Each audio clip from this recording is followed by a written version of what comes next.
this video, I spent 100 days in Minecraft Pixelmon, but I can only catch shiny Pokemon. For those who don't know, shiny Pokemon are rare forms of Pokemon that have a 1 in 4,096 chance in spawning. That is a 0.02% chance of a Pokemon being shiny. Some examples of my favorite shiny Pokemon are Charizard, Zygarde, and Rayquaza. Luckily, the server I play on, Smash MC, gives you a free shiny starter Pokemon to begin your journey. Another cool feature about the server is that it is updated to Minecraft 1.16.5 and features the newest Pixelmon versions. This means that features from Legends Arceus are here, including Pokemon like Ursaluna, Kleavor, and even new Arceus forms. Another goal of mine also has to do with a neat feature exclusive to the server. The War Zone is an area on the server that spawns tons of legendary and shiny Pokemon. But if you battle another player, the winner of that battle gets to steal a Pokemon from the loser. I want to become the top-ranked battler on the Warzone leaderboards. And with all that being said, let's get into this shiny journey. On the network, there are 6 different servers, but I chose to go with the Groudon server, mostly because there was pretty much no players on the server. I started by picking my favorite starter, Scorbunny. And the first thing I did was send him out of his Pokemon to check him out. He looked amazing. I don't know why, but he kept running away from me though. Maybe I stunk or something. The next thing I did was put on my running boots and started my adventure. Since I was only allowed to catch shinies on this adventure,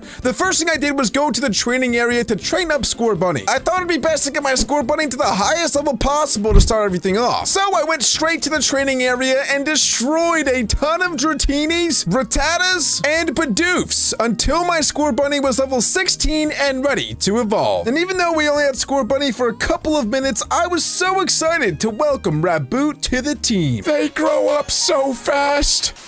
It was only a matter of time before Raboot would actually evolve into a Cinderace as well. And so I kept on destroying Bidoofs until Raboot was a high enough level to take care of himself in the wilderness. It was really important to me that Raboot was a high level in the wilderness because if I ever did come across a shiny Pokemon, he would need to be able to damage them enough for me to actually catch them. So the next thing I did was slash RTP, and that took me into a plains biome. Honestly, I didn't really have any specific Pokemon that I wanted to catch or hunt for. So instead of hunting so early on, I decided to actually build a shelter. I figured that as long as I was in the wilderness long enough, eventually I would come across a shiny Pokemon. And so I started gathering materials to build my house, but then I realized that I'm on a dang server and I could just go to the mart to buy materials to build with. So I spent all of my money on building blocks and got to work. Now I would do a really awesome cinematic of myself building this house, but unfortunately, since this is on 1.16.5, I don't know how to install the replay mod, so there's not really much I can do. I quickly realized that I didn't have anywhere near the amount of materials that I actually needed in order to build the entire house. So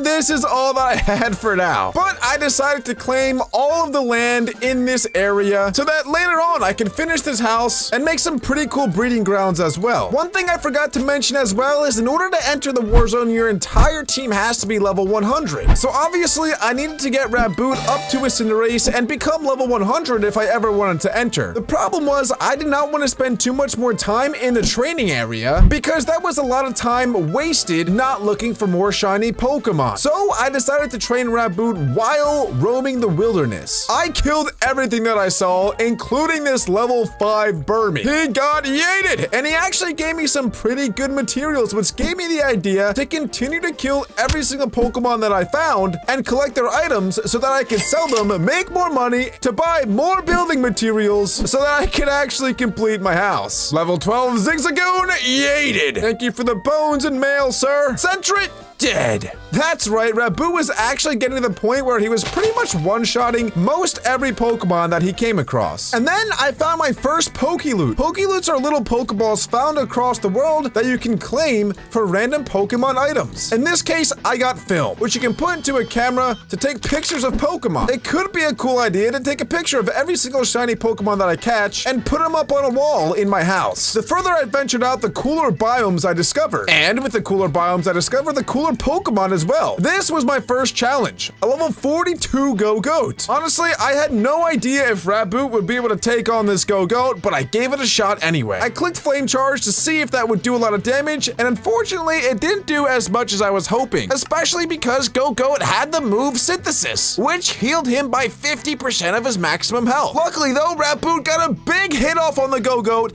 and just one more hit did the trick. Level 31 Raboot just eliminated a level 42 Go-Goat and leveled up from it. That's how you know Raboot is a beast. We also found a level 46 Grumpig and a level 20 Hariyama that we decided to destroy in just 2 hits. I just won a rare candy by playing one of the chat games on the server. Let's go ahead and feed that to Raboot. Let's go. Oh, an Urshifu Rapid Strike had just despawned in the war zone. You see, that is why I wanted to go to the war zone so bad, guys, because there's so many amazing Pokemon there. There's a lot of new types of wood in this Pixelmon update as well. This is a red berry plank, which is such a cool block. I don't know if I'm going to be building out of it, but I'm at least going to be collecting it. Oh, and I found my first other starter Pokemon in the wild, a level 15 Rowlet. Unfortunately, it is his unlucky day because Raboot just flame charged him to death. And I got to steal his egg. Cool. I also found a Teddiursa, which to most people might not be too special. However, in a brand new Pixelmon update, its final evolution, Ursaluna, is now in the game, which is such a strong Pokemon. Unfortunately for this Teddiursa, it is not shiny, which means it shall face the wrath of Raboot. And we killed it in 1 hit. But because we found an Ursaluna in this biome, I figured that there's probably going to be a lot more spawning. So I decided to spend the next couple of days literally just camping this area, hoping and praying to get a shiny Teddiursa or literally any other shiny Pokemon to spawn. I found Teddiursa after Teddiursa, but none were shiny. I'm not sure if it made it any luckier or not, but I decided to kill every single one that I found. And after a couple of days of rampaging through the forest, killing so many Pokemon, I decided to just change up the strategy and just camp out. I took a high point on top of a mountain, and you wouldn't believe what happened next. Oh, look, there's an Ursaring. Oh! Oh! Oh my God! Oh my God! No shot! No way! Oh my gosh! Hello? You beautiful Pokemon, you are so beautiful. Dude, look, there's an Ursaring down there too. Is that your daddy? Are you lost? Are you lost? Is that your daddy? Well, guess what? I'm your daddy now. Get in my Pokeball! Guys, we did it! We found a shiny Teddiursa! I honestly, oh, we did it! Hey, caught! Let's go! Oh my God, bro, I'm sweating so much. Oh my gosh. Oh my freaking gosh, look at that thing. Dude, let's go! And just like that, guys, we had done it! We caught ourselves our first shiny Pokemon, and it was none other than one of the brand new ones, a Teddiursa. And I don't know why I thought that this was funny, but I guess I have a sick sense of humor. I decided to throw out Teddiursa and make him watch as Raboot absolutely destroyed his dad, Ursaring. With just a couple of double kicks, Ursaring stood no chance against the mighty Raboot. And he dropped the honey bottle. That's pretty cool. You see that, Teddiursa? You see what I do to your daddy? I had to teach the Teddiursa while he was young that he will always have to obey me, no matter what, or else Raboot will come for him. He's so adorable, though. How can you not love him? Anyway, now that we had 2 Pokemon, I decided to go back to the training area and get them both a ton of levels. And not too long later, Raboot got enough experience to evolve into his final evolution. I was so excited. Cinderace is my favorite Pokemon in the entire game. And he was learning his signature move, Pyro Ball. He was now stronger than ever. Someone on the server just sent me a Tapu Fini. Oh my gosh. Unfortunately, if any of you guys are on the server, it's like, wait, it's a Galaxy one as well? Yo, what the heck, bro? Why did someone send this to me? Oh, I want to use it so badly, but I'm not allowed to, unfortunately. I would just like to make a PSA. If any of you guys do end up ever sending me Pokemon, I will likely not use it, even though I really do appreciate the gesture. Anyway, back to the video. The next thing thing I did was evolve my second favorite Pokemon on the team, Teddiursa. And I did that by absolutely pummeling some more Bidoofs. Unfortunately, in this video, Bidoofs really caught the short end of the stick. I tried moving on to the Celios with the Teddiursa, but unfortunately, he just wasn't strong enough to take them all on at once. So to be honest, I did have a little bit of doubt in Teddiursa as a whole, but then I reminded myself that it was still just his first evolution and that he'll get really strong after he evolves. And not too much longer of training, Teddiursa evolved into an Ursa Ring. Boom!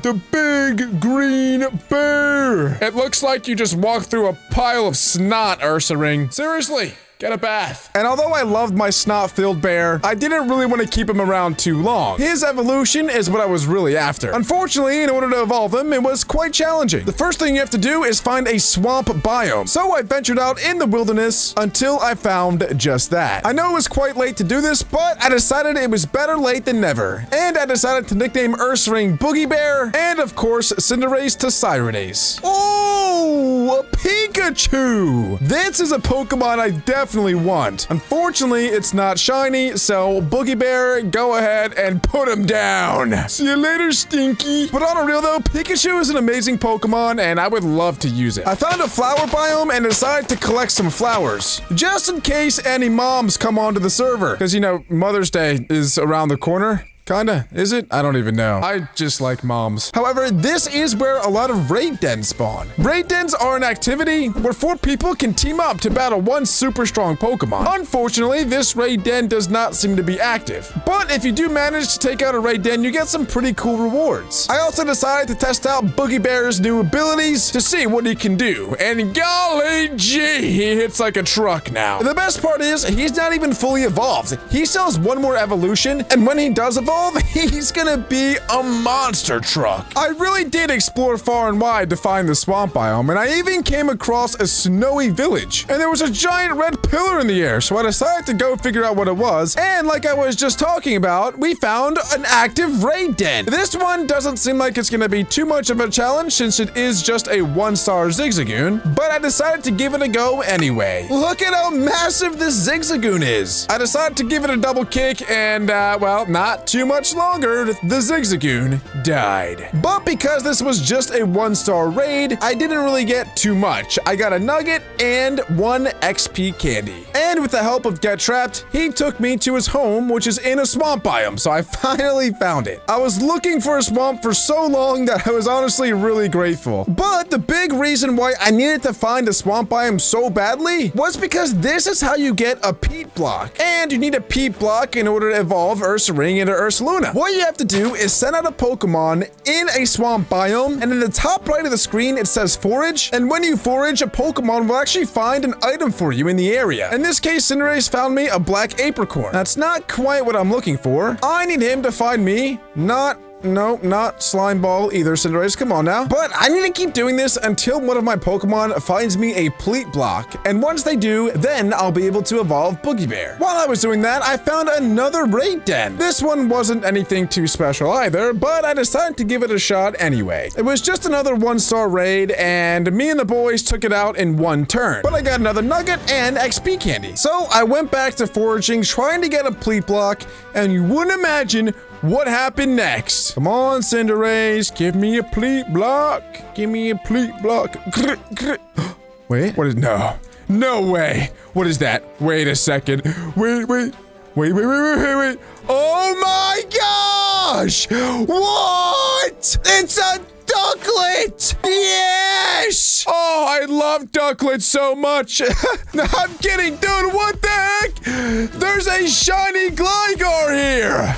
Oh, baby. Come on, get in my Pokeball, buddy. Let's go. I literally wasn't even looking for a shiny Pokemon. And not only did I find any shiny Pokemon, Gligar is a sick one. Holy crap. Wait, make it happen right now, Cinderace. Make it happen. Give me a Pleat Block. Come on. Okay, seeds. Wheat seeds, really? Grow up a little bit. Also, you need to get my Pokeball, Gligar. Come on. Don't be weird. Don't be freaky. Just stay in the ball. That's right. You tell him, Cinderace. And just like that, we did it. We captured our second shiny Pokemon, making him the third shiny Pokemon on our team. I was so excited. The only problem with the Gligar, though, is in order to evolve him, I would also need an item. The item this time was a Razor Fang. And the best way to get a Razor Fang is to find a Crobat. Crobats have a 50% chance of actually dropping a Razor Fang, but the problem is they are ultra rare. So getting one to spawn is definitely not going to be easy. But they do spawn in the swamps. So I decided to spend even more time here because I still need to forage. And while I was foraging, I was also keeping a lookout for a Crobat. I didn't think looking for a P-block would take this freaking long, but as I was looking for it, I did end up finding a Crobat. Unfortunately for me, it started to run away. Luckily, I'm like Tom Brady, and I hit it while it was flying over the water. Unfortunately, Cinderace went down, and he was by far my best Pokemon at the time. So I sent out Boogie Bear to finish the job, but the Crobat confused Boogie Bear, and I kept hitting myself, and Boogie Bear went down. Last up was Gligar, and this Pokemon was his kill to get anyway, and he managed to do it. And just like that, the Crobat dropped the Razor Fang. So of course, I took the Razor Fang, equipped it to Gligar, and went back to the swamp.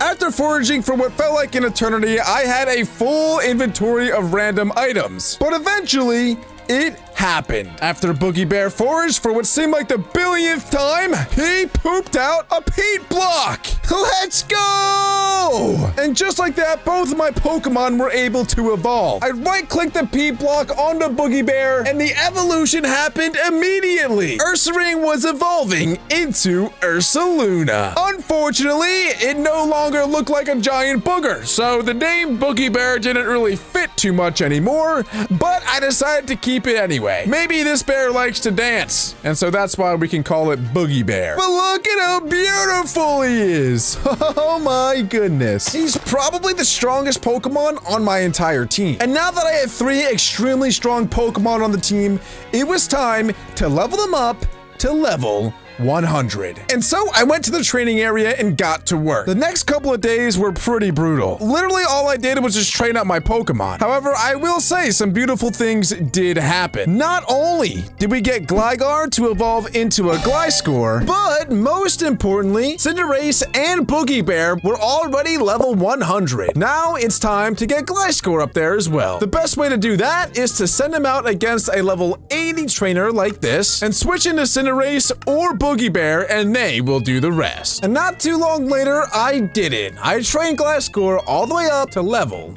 100. Then I did what I do best and spent all of my money on building blocks because the next thing that I wanted to do was finally complete my house. Oh my goodness. It's been a couple of days. And guys, I don't pride myself on building at all. In fact, I actually think I'm a pretty poor builder. And this house does fall under that category. I will say though, it did take me quite a while to make. But without further ado, check out the house. Heck yeah.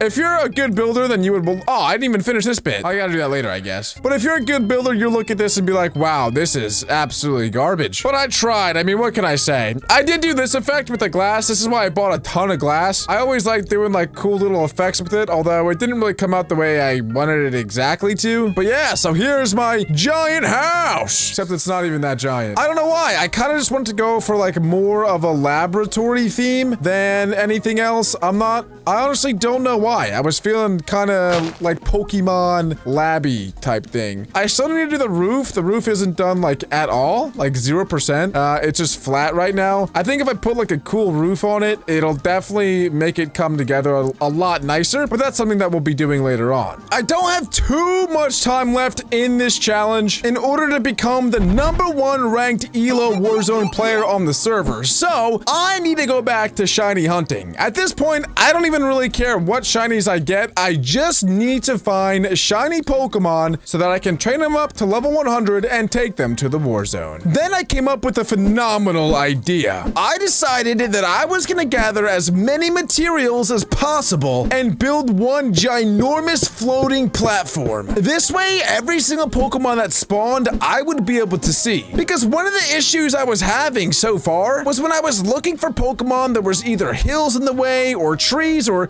something that was obstructing obstructing my view. But if I build my own flat platform, then nothing would be in the way. So I decided to go mining for a while until I had gathered up enough materials to build an enormous platform. After getting an inventory full of blocks, I decided that it was time to head out. And after doing some research on what type of Pokemon I wanted next, I decided to make this ginormous platform on top of a roofed forest. So I just started running in any direction until I came across what I was looking for. And not too long later, I found it. A roofed forest. Now, the reason I decided to do this in a roofed forest was because my team was currently all physical attackers. And I actually did more research than I care to admit on what Pokemon spawn in which biome, and I found that there's a ton of special attackers and special defenders that spawn in a roofed forest. And since I was going to be challenging other trainers in the war zone, it was essential that I had a really balanced team. So I found what seemed to be the middle of the forest and started to build up. I built up high enough to where I thought no Pokemon would spawn at the ground. Then I started branching out. As I placed my last couple of blocks, I realized that the platform wasn't nearly as big as I was hoping it would actually be. And not only that, but I ran into another issue. Pokemon were not spawning up here. I don't know how it took me so long to realize this, but this made me want to cry. I'm a grown man. I'm 23 years old, and I cannot remember the last time I cried playing a video game, but this was one of the times that I really wanted to. But I didn't feel like tearing this entire thing down because a lot of the blocks would fall off the side anyway, so I decided to go and gather some more materials and just build a new platform. And so I decided to build another platform that was lower than the first platform. However, this time I stopped before I even finished because, well, I realized that Pokemon still were not spawning, and I didn't know why. So my grand idea of building platforms to have Pokemon spawn, well, just didn't seem to work. But that got me thinking, maybe the reason they're not spawning is because I'm building the platforms out of cobblestone instead of dirt. So the next thing I did was go on a limb and collect a bunch of dirt. Eventually, a couple of shovels later, my inventory started to look like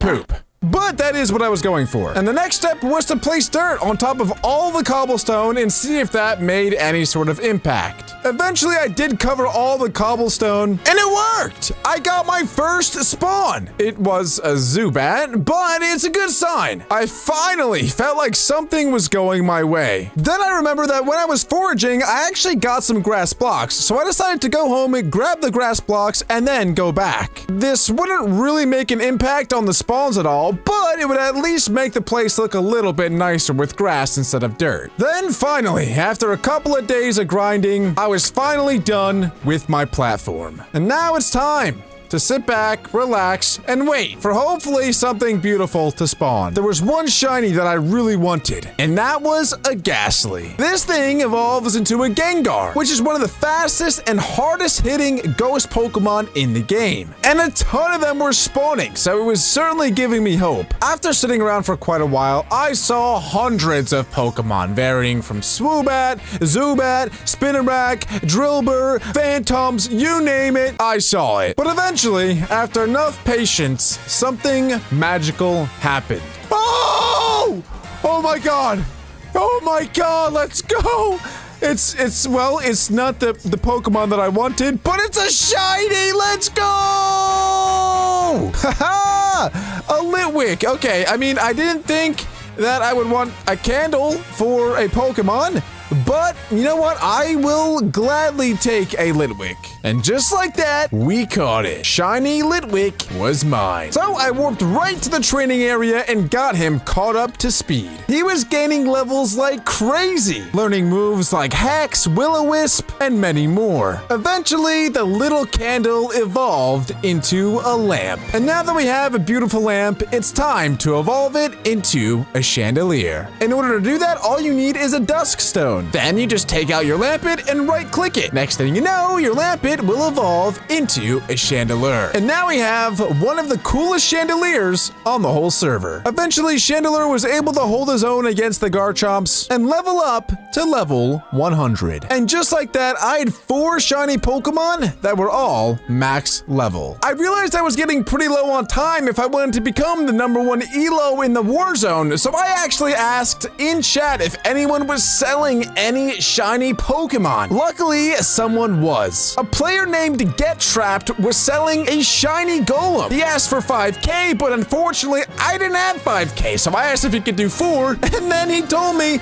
that he would give it to me for 1.5K. So I said, heck yeah, I will take that. So I paid Get Trapped $1,500, and he sent me a shiny Golem. Honestly, this wasn't quite the Pokemon I was hoping for, but hey, a shiny is a shiny. And it's level 92, so I don't even have to grind that much to get it to level 100. I spent days and days looking for my last shiny Pokemon, but unfortunately, I had no luck. I didn't really know what to do, so I tried to think of every single possible way to get myself a shiny Pokemon. So I did some research until I found that the daily rewards actually give you an uncommon lucky block at day 18. Unfortunately for me, I was only on day 16 of my daily rewards, which actually happened to be an XPL, so I did claim that. Unfortunately though, I didn't even know that dailies were a thing until this point. So I missed out on a ton of other rewards that honestly could have come in handy earlier on in the series. But this was great news. This meant that I only needed to spend 2 more days in real life before I could claim my uncommon lucky block. So I decided not to really play for the next 2 days until it was time to redeem my lucky block. The next day, I logged back onto the Groudon server and claimed my day 17 reward of 3 ability capsules. And then I just logged right off. Then the very next day, I logged in one more time and was greeted with the daily rewards to claim my uncommon lucky block. I was so hyped. This was it. This was the moment of truth. Whatever I got from this lucky block would decide what my last Pokemon on the team was going to be. And there was no better place to open the lucky block than right in the middle of my makeshift Pokeball back at home. So I placed the block down, sent some prayers to the PIXELMON gods, and opened up what was going to be my final Pokemon of this journey. In 3, 2, 1. And I couldn't believe what I got. It was a shiny Dratini. This was literally maybe the best Pokemon that I could have ever asked for. I quickly got out an Ultra Ball. I threw an Ultra Ball at the Dratini and caught it. And I decided to nickname him Shrek because when he eventually does evolve into Dragonite, he'll be a giant green monster. So of course, the next thing that I did was warp straight to the training area and get him all the way up to level 100. It was honestly pretty easy because I now had an XPR from the previous daily rewards. So not too much later, Shrek evolved into a Dragonair. Then Dragonair evolved into Dragonite. And finally, I had myself a level 100 giant green dragon. And it was finally time to head to the Warzone. As I typed in the Warzone command, I started to sweat. I was getting so nervous. But as I clicked enter Warzone, invalid team popped up. I had completely forgotten, but there were now seasons of Warzone, and each season has a different set of rules. This season happened to ban all Uber Pokemon. Cinderace is an Uber tier Pokemon, meaning I can't bring him into the Warzone. But I just didn't have enough time to get another shiny Pokemon. And so I thought, how on earth can I possibly get into Warzone with a Pokemon that is Uber tiered? Then I had the genius, or maybe potentially horrendous, idea to de-evolve Cinderace back into Reboot. This way he's no longer considered an Uber tier Pokemon. This would allow me to enter the Warzone, but would obviously take a significant toll on the strength of the team. Cinderace was easily my best Pokemon, and without him, I wasn't sure how strong my team would be. And since my team was significantly worse with Raboot, I would need some help in the Warzone. So my friend Mickey and I practiced with this team on Pokemon Showdown for hours, trying to perfect our strategies. And after hours and hours of mastering our craft with this team, I decided that it was time to enter the Warzone. I added a bunch of time to the Warzone timer and clicked the dreaded button of Enter Warzone. My strategy was simple. Although I wanted to battle other players, my first goal in the Warzone was to find a shiny Pokemon. This way, if I did lose, I would be able to go right back to the Warzone. And since the Warzone spawns shinies and legendaries a lot more frequently, this task shouldn't be too challenging. And only a couple of minutes later, it happened! I found myself a shiny Vaporeon! Unfortunately, since you have to enter the Warzone with a full level 100 team, I couldn't actually do any damage to the Vaporeon, and I just had to throw Ultra Balls at it immediately. Now that I had an extra shiny Pokemon in my PC, it was time to fight. But unfortunately, there was no one in sight. So I did what I know how to do best. I incited violence and told the server that I am in Warzone if anyone wants to catch these hands. And just like that, it worked. And the first challenger approached, and Raboot destroys Gardevoir in one hit. Then I switched into Dracula, who did some work himself. Then I U-turned into Ursaluna, who tanked a Hammer Arm and destroyed the Golurk. I was sweating so much because Boogie Bear was already almost dead. He then sent out Gengar, who Destiny bonded, and Boogie Bear killed him in one hit. But then he went down himself. Then Dracula goes back-to-back Earthquakes to take out his Zangoose. We are now 4-1 up. Then Shrek takes out a Wishcash and destroys his last Pokemon of Salazzle. Unfortunately, this guy had no shinies, but I did decide to steal his Gardevoir because it was awesome. So I decided to get out of Warzone, go into the Warzone menu, and collect my 2 Pokemon. A shiny Vaporeon, and a level 100 Gardevoir. Unfortunately, gathering this team took a lot longer than I thought it was going to, and it was already day 99. Although I did have 1 Warzone win under my belt, I did not have enough time to get up to number 1 on the rankings.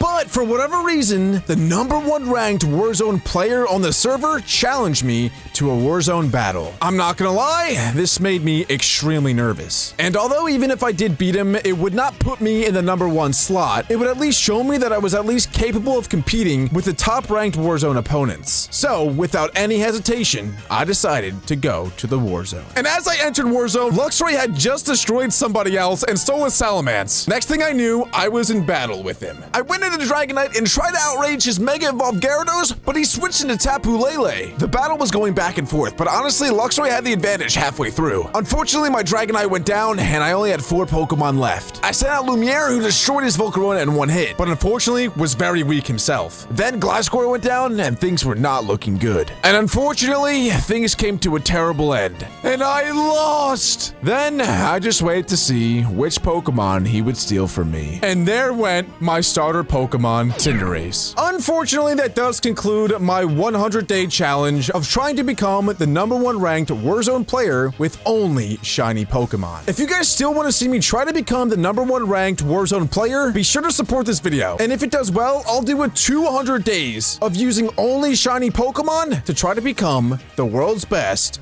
Warzone player. Anyway, guys, thank you so much for watching, and I'll see you in the next one. I spent 100 days in PIXELMON Lucky Block. These Lucky Blocks are truly the epitome of Lucky Blocks. You can get extremely lucky and get a legendary Pokemon, or you can get extremely unlucky and get a Weedle. However, there are 4 different tiers of Lucky Blocks, ranging from common, uncommon, epic, and even legendary. In this challenge, I gave myself a common Lucky Block every single day. My goals in this video are to get a full team of legendary Pokemon, collect all 8 gym badges, and conquer a tier 3 dungeon. If you guys want to join me and break PIXELMON Lucky Blocks for yourself, the IP to the server that I play on is mc.pokesmash.co, and the link is also in the description. And here we are, day number 1. As you can see, there's a Kyogre in the background because we were actually playing on the Kyogre server. And even though I already did join the server, I still don't even have a starter Pokemon, because my starter Pokemon will be coming from this Lucky Block. It could be something extraordinarily good, or it could be incredibly bad. And as I said before, there are different tiers of Lucky Blocks, and there's about a 12% chance that upon breaking a Lucky Block, it will actually upgrade into the next tier. So that is kind of what I am hoping for in this first Lucky Block. But nonetheless,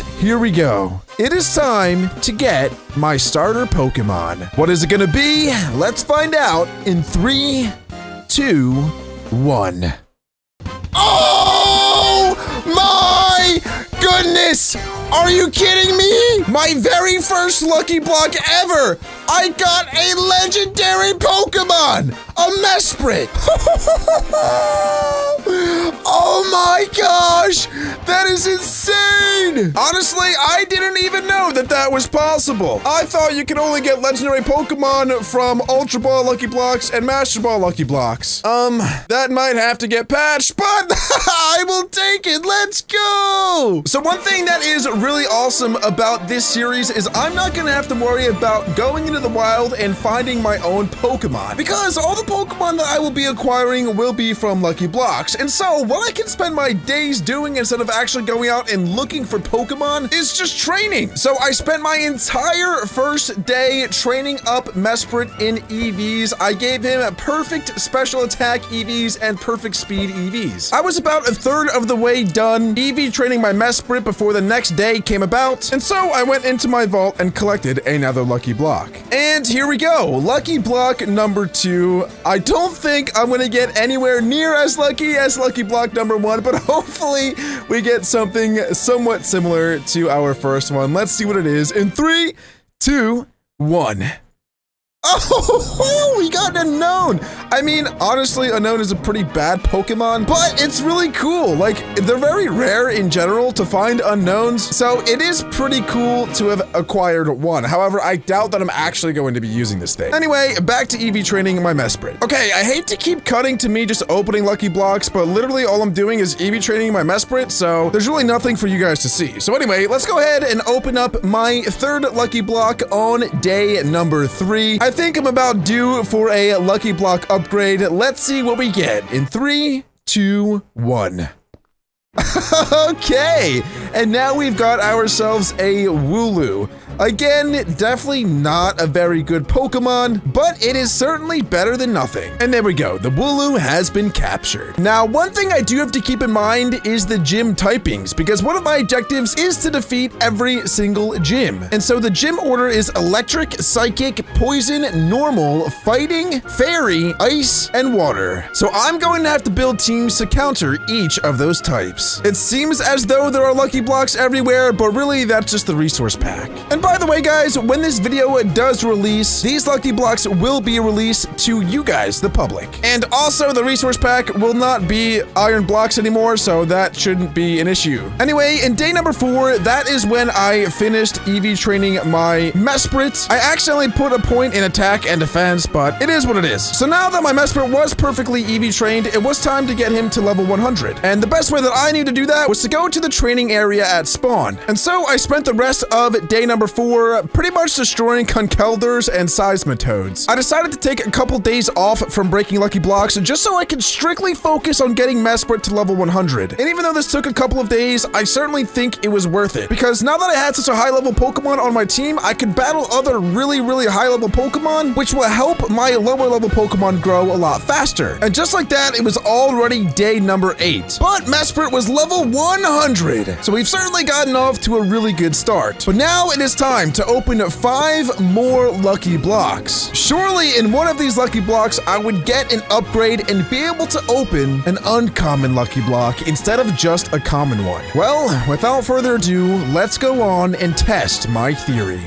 In 3, 2, 1. In our first Lucky Block, we got a Linoon, which honestly isn't the worst Pokemon in the entire world. He's the second worst. I'm kidding. Linoon, you know, he's not the best, but he does evolve into Obstagoon, which you can do something with. You know, he's not totally irrelevant. But anyway, moving on to our second Lucky Block of 5. Let's see if we can get an upgrade. 3, 2, 1. And we did! We actually have an uncommon Lucky Block. That is epic. Well, I guess it's uncommon, not so much epic. So let's go ahead and place this down and see if we can get another upgrade. If we do, we would get an Ultra Ball Lucky Block, which would just be absolutely insane. So let's go ahead and open this in 3, 2, 1. Yatus McGinnis, we got a Happiny. We got a Happiny, but it's shiny!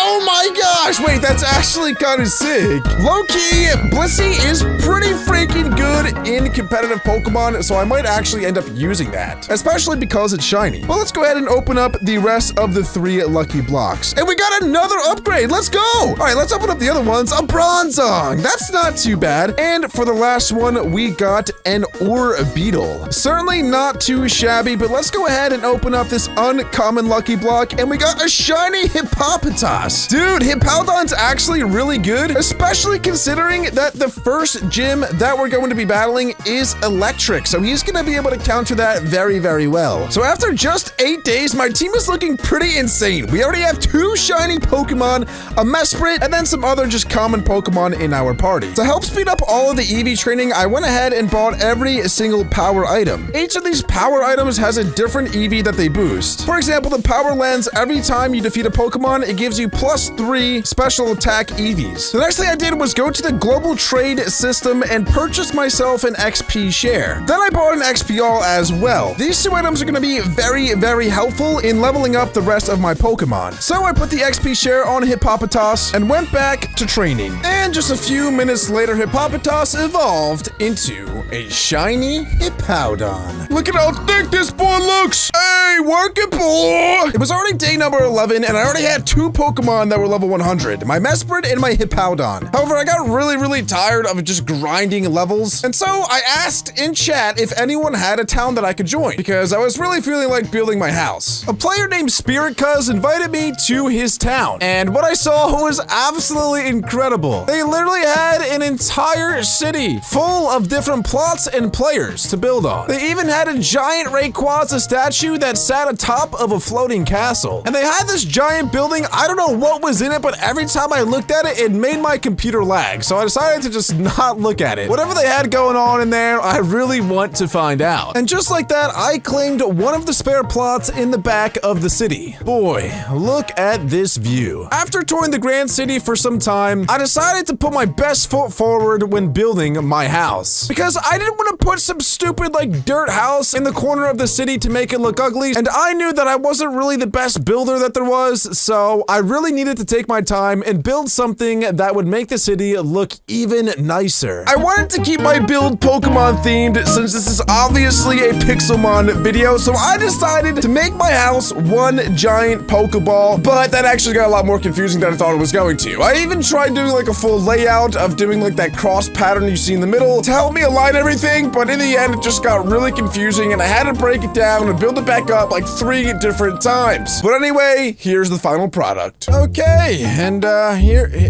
here we are with my Pokeball house that I honestly, guys, I did try really hard to make this good, and it came out, well, not so great. Well, the thing is, it took me so long to make that I'm just gonna keep it. I'm gonna stick with it, even though it's not the greatest thing ever. Especially when I turn around and look at this freaking thing, bro. Like, look at this, and then look at my stupid little house. Like, this is 1,000 million times cooler. Well, anyway, about 12 days went by since training up my Hippowdon to level 100 and building this house. And as a home welcoming gift, I decided to break all 12 of my lucky blocks right at the house. Okay, it's been a couple days since my last cut, but check out the brand new texture on these PIXELMON Lucky Blocks. This is only the common Pokeball tier. Hopefully we can get some upgrades from breaking up these 12 Lucky Blocks so that you guys can actually see the Great Ball Lucky Blocks as well, because they are just as insane. Also, it will allow us to get some even more amazing Pokemon. So without further ado, let's go ahead and break these bad boys. Yeetus! Is it glitched? Is this glitched? There's no way I just got 4 of these in a row, right? What? Wait! Oh my gosh! Oh my gosh! It wasn't glitched! I actually just got 4 in a row!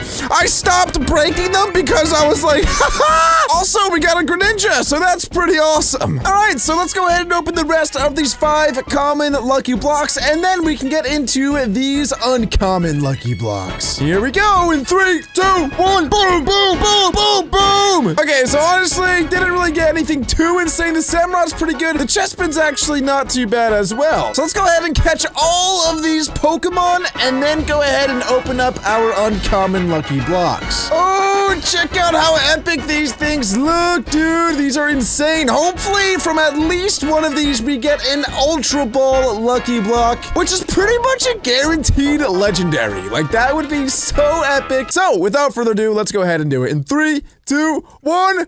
Yes, we actually got one, dude. Let's go, bro. That's so sick. Let's open up another one. Boom! And we got a shiny Hatina. I'm pretty sure that evolves into Hatterene, which is a very, very good Pokemon. So that's not too bad. Let's go ahead and open up this one. And we got another Ultra Ball Lucky Block. Let's go. And a shiny Marina, which will evolve into a Toxapex, guys. My team is starting to look insane. So if you guys remember, one of the objectives in this series is to get a full team of legendary Pokemon. I already have a Mesprit, which is a legendary, and I'm pretty sure that these Ultra Ball Lucky Blocks are guaranteed legendary Pokemon, which means that after I open these up, I'm gonna be halfway to achieving that goal. So, ladies and gentlemen, without further ado, let's go ahead and open up both of these Ultra Ball Lucky Blocks. In 3, 2, 1. Boom! Oh, we got a Cosmoem, which in its own really isn't that great, but we can either evolve that into a Solgaleo or a Lunala. That's gonna be epic. All right, and for the other Ultra Ball Lucky Block, let's see which legendary we get in 3, 2, 1. Oh, a Latios. Let's go. Oh my God, it's flying away. Please come back, bro. Wait, actually, like, is it gonna come back? Like, how am I supposed to catch this thing? Oh, lovely. And as soon as I build up, you go down. Cool, bro. Nah, that's cool. That's really awesome. I have a feeling that Latios really does not want to join my team. But unfortunately for him, he really doesn't have a choice. Come here, buddy. Let's go. Latios, you are mine. Check out my team now. We have a Mesprit, Hippowdon, Latios, Greninja, Cosmoem, and Hatina. Or we have that thing, guys. Also, I've decided to evolve my Cosmoem into a Solgaleo over a Lunala, just because I like Solgaleo more. In order to do that, all you have to do is get Cosmoem to level 53 during the day. If you get him to level 53 at night, he will evolve into a Lunala. But anyway, I'm gonna go spend the next couple of days training up my Pokemon in EVs and levels, and then I think I'm going to try to challenge my first gym battle. Oh, and here we go. Cosmoem is evolving. Okay, yeah, there he is. Please turn into Solgaleo. I hope that I did this right, guys. Hopefully it's a Solgaleo, not a stupid Lunala. Yes! Okay, well, why does he look like that? Wait, whoa, yo! Why does my Solgaleo look like that? Please, is that just a bug? I don't know, but he looks kind of cool. Okay, there we go. For some reason, when he evolved, he was glitched out, but now, look at him, he's freaking beautiful. I would even argue that he is thicker than my Hippowdon is. Look at that cake, boy! Da-da! And there we go, ladies and gentlemen, we do have a full team of level 100 Pokemon. It did take quite a few days. Honestly, I don't know how many days that was. I'm gonna have to go back in my footage to double check, but it was definitely quite a bit. But anyway, instead of opening Lucky Blocks, I am going to challenge my very first gym. Because just like getting a full team of legendary Pokemon, one of my other objectives is to complete all 8 gyms. And now that I have a full team of level 100s, I actually might be able to do that relatively quickly. So if I type in /gyms, click on gyms, go to the electric gym and warp there, the only thing left to do is to battle this guy. As you guys didn't know, I'm like the best battler of all time. Not to brag or anything, but in this battle, I was able to set up my Solgaleo to pretty much sweep the whole thing. And just like that, I had managed to get my very first gym badge, the electric gym. And because of how easily I just destroyed that thing, I decided to move on to the psychic gym. 4 of my Pokemon were actually psychic type themselves, so this battle was pretty tricky. But in the end, I was able to set up a couple of Calm Minds on Hatterene, and that was just too much for this gym leader to handle. Gym badge number 2 acquired. At this point, I had to go for the trifecta, and so I challenged the poison gym as well. Unfortunately, I did lose twice before I managed to get a pretty good run-in with this gym leader. In the end, it was a really close battle, but every single Pokemon on my team took part in defeating the poison gym. 3 badges down. Time was flying by. It was already day 49, but we had already made a lot of progress on some of our goals. Since we already have 3 legendary Pokemon, we only need 3 more to accomplish that goal, and we've already defeated 3 gyms, which means we only have to defeat 5 more. And honestly, if we can defeat the gyms relatively quickly, I might even challenge the Elite Four afterwards. But hopefully in these next 26 Lucky Blocks, I'll be able to get some more legendary Pokemon. So without further ado, let's go ahead and crack these bad boys open. Ah, look at that! I made like the spaceship from the Space Invaders game. Pew pew! Without further ado, it is time to get cracking. Let's do it in 3, 2, 1. Yeetus Magatus. Oh my goodness. Okay, so we already got 1 Great Ball, Lucky Block, another one, and Infernape. That's actually so good. Miltank, that's pretty good. Electivire, Machoke. Oh my goodness, look at, oh my goodness. Wait, we're actually getting really, really good Pokemon. Holy crap, a Dracozolt as well. Okay, I'm gonna catch all of these guys just because they all deserve to be on a team. Let's go to so many Pokemon. And oh my goodness, guys, look at our PC now. It is pretty much full. Well, at least the first box is. But this is so good because it's gonna give our team so much variety. We already have 4 Pokemon that are psychic types, so this is gonna allow us to switch it up and really make an even better and stronger team. Oh wait, I forgot, I got 5 uncommon Lucky Blocks as well. I guess we'll go ahead and open these bad boys up, and let's see what the heck we get from these. Oh, and they're all shiny. I guess that these Great Balls guarantee shiny Pokemon. Ooh, an Inteleon, that's actually pretty sick. A Wurmple, well, Wurmple, you're trash. Okay, but here's what I'm gonna do next, guys. I am gonna go to the War Zone. If you guys didn't know, the server has an area called the War Zone where legendary Pokemon spawn all the time. But if you go there, other players can battle you, and whoever wins that battle gets to steal a Pokemon from the opponent. So it is very, very risky. But now that I have all of these Pokemon, I'm gonna try to select the best team possible and bring it into the War Zone. That is going to require me to level them up to level 100 though, so it's gonna take some time. But anyway, let's do it. Going to the War Zone is always very exhilarating. You never know if you're gonna win Pokemon or if you're gonna lose Pokemon. Especially in this series because I'm not allowed to catch wild Pokemon. The only way I'm allowed to get Pokemon is by breaking Lucky Blocks or by stealing them, I guess, from people in the War Zone. So anything that spawns there is pretty much off the table. And of course, with my luck, an Arceus spawns like 3 minutes after I go there. So the only thing I can really do is stare at it and cry. But that's okay because it only makes room for a redemption arc. I saw a player far away and I decided to Swanton Bomb on top of him. His name was Dented Spinach, so I kinda had a feeling that he wouldn't be the best player. And that feeling certainly came to fruition. I ended up dominating this player fairly quickly and stealing his Delphox. So everything was going great until, again, another Arceus spawn. Typically, this would be a miracle on ice. But in this scenario, it was like the worst thing ever. I was literally getting trolled by the War Zone. Not too long after that, I did type in chat that I was in the War Zone, and so a lot of really good players came to battle me. One in particular was named Hobnobber. And, well, he was really good. He used a full water swim team, and there really wasn't much I could do about it. He ended up beating me, and unfortunately, he stole my Latios. Rest in peace, buddy. And so Latios was never seen again. But like I said before, whenever something bad happens, there's always time for a redemption arc. And so that is exactly what I set out for. Instead of hanging my head down, I picked my chin up, and I went right back and stormed the War Zone. Obviously, I didn't have my Latios anymore, so I brought in my starter Pokemon, Mesprit. And honestly, he came through huge. I ended up battling an admin named Archie, and he had a really good team. One Pokemon in particular that was pretty awesome was his Xerneas. But I have battled quite a few Xerneases in my time, and so I knew exactly how to counter it. With a little bit of luck and incredible battle strategy, I managed to destroy Archie, and I mean I pummeled him into the ground. He didn't even kill one of my 6 Pokemon. And so, obviously, I stole the one and only Xerneas, which now might be my best Pokemon on the team. It was now day 60, and I was about to open my 11 Lucky Blocks until I found this. This is a boss raid den, which seems to be Gyarados. And if you go up to these dens and right-click them, it shows you which tier den they are. And this Gyarados den is a tier 5 raid den. These are extremely rare. If I can manage to defeat it, I'll get some incredible rewards. So I decided to try out my new Xerneas and start this raid den alone. I got 3 teammates, a Delmise, a Togepi, and a Pikachu. I was really hoping that the Pikachu would be able to destroy this thing. Unfortunately, the Pikachu was trash. And, well, we all died. Yeah, we all died and we lost. That just goes to show how challenging these tier 5 raid dens actually are. That really upset me because if we were able to defeat that Gyarados, I would have gotten some really amazing rewards. But without further ado, let's go ahead and break these Lucky Blocks. 3, 2, 1, huzzah!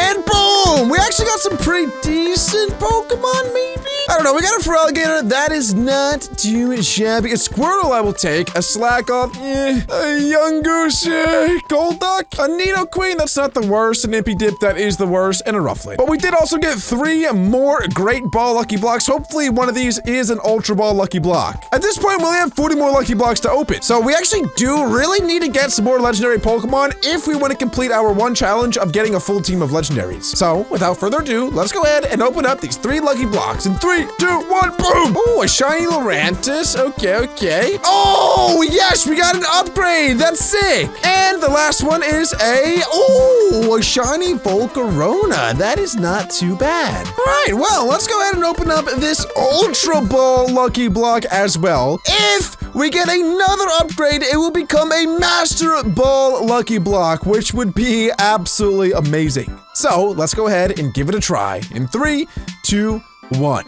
Oh, a Regidrago. Okay, that is definitely not too bad. I will happily take that one. So we now have 4 different legendary Pokemon on the team. We did have that one Latios, but unfortunately he's gone. But that's okay, because we have Hippo and Frogger. Oh yeah, I did nickname our Pokemon as well. So we have Frogger, Hippo, Spirit, Regidrago, which I still have to nickname, Ra, and Zern. So I trained up the Regidrago to level 100, and then I went back to challenging the gyms. With my newly acquired team, this was actually much easier than I thought it would be. Without too much of an issue, we actually managed to beat the normal gym, the fighting gym, and the fairy gym. Now there was only 2 gyms left, the ice gym and the water gym. Coming off a couple of gym wins and some Warzone wins, I was feeling pretty confident. Confident enough to challenge our very first dungeon. But not only our first dungeon, it is going to be the most challenging dungeon on the server. If you type in /dungeons, you'll see that there's 3 different tiers of dungeons. There's easy, medium, and hard. I'm pretty confident that the easy dungeon is mostly ice type, the medium dungeon is mostly bug type, and the hard dungeon is mostly normal type. And keeping that into consideration, I decided to bring our brand new Volcarona onto the team. And I also benched Hippo for Manny. So this is the team that I'm bringing into this dungeon. And I also put Focus Blast on the Xerneas. So, without further ado, ladies and gentlemen, let's go ahead and challenge the hardest dungeon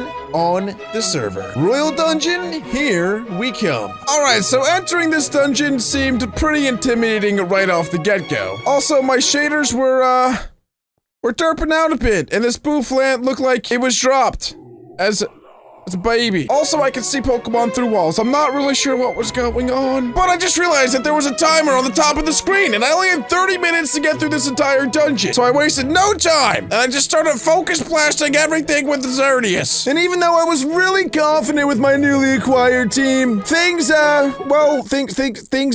didn't go as great as I was hoping they would go. In fact, it only took about 8 or 9 Pokemon before my entire team got wiped out. And the thing is that there's 15 different rooms, and this was room number 1 that I didn't even get halfway through. So that was kind of embarrassing. I don't know whose idea it was to add dungeons into the game, but they are not fun. I feel like I just got bullied. And so I went back to doing what I do best. Absolutely pummeling the gyms. And so I challenged the ice gym leader, and well, I mean, as you can probably expect, I smoked it. Low-key, guys, Regidrago is like really, really good if you just put a scarf on him and Dragon Energy everything. So then I went and challenged the very last gym, the water gym. And, well, guys, it kind of went, it went great. It went great. I smoked that one too. And just like that,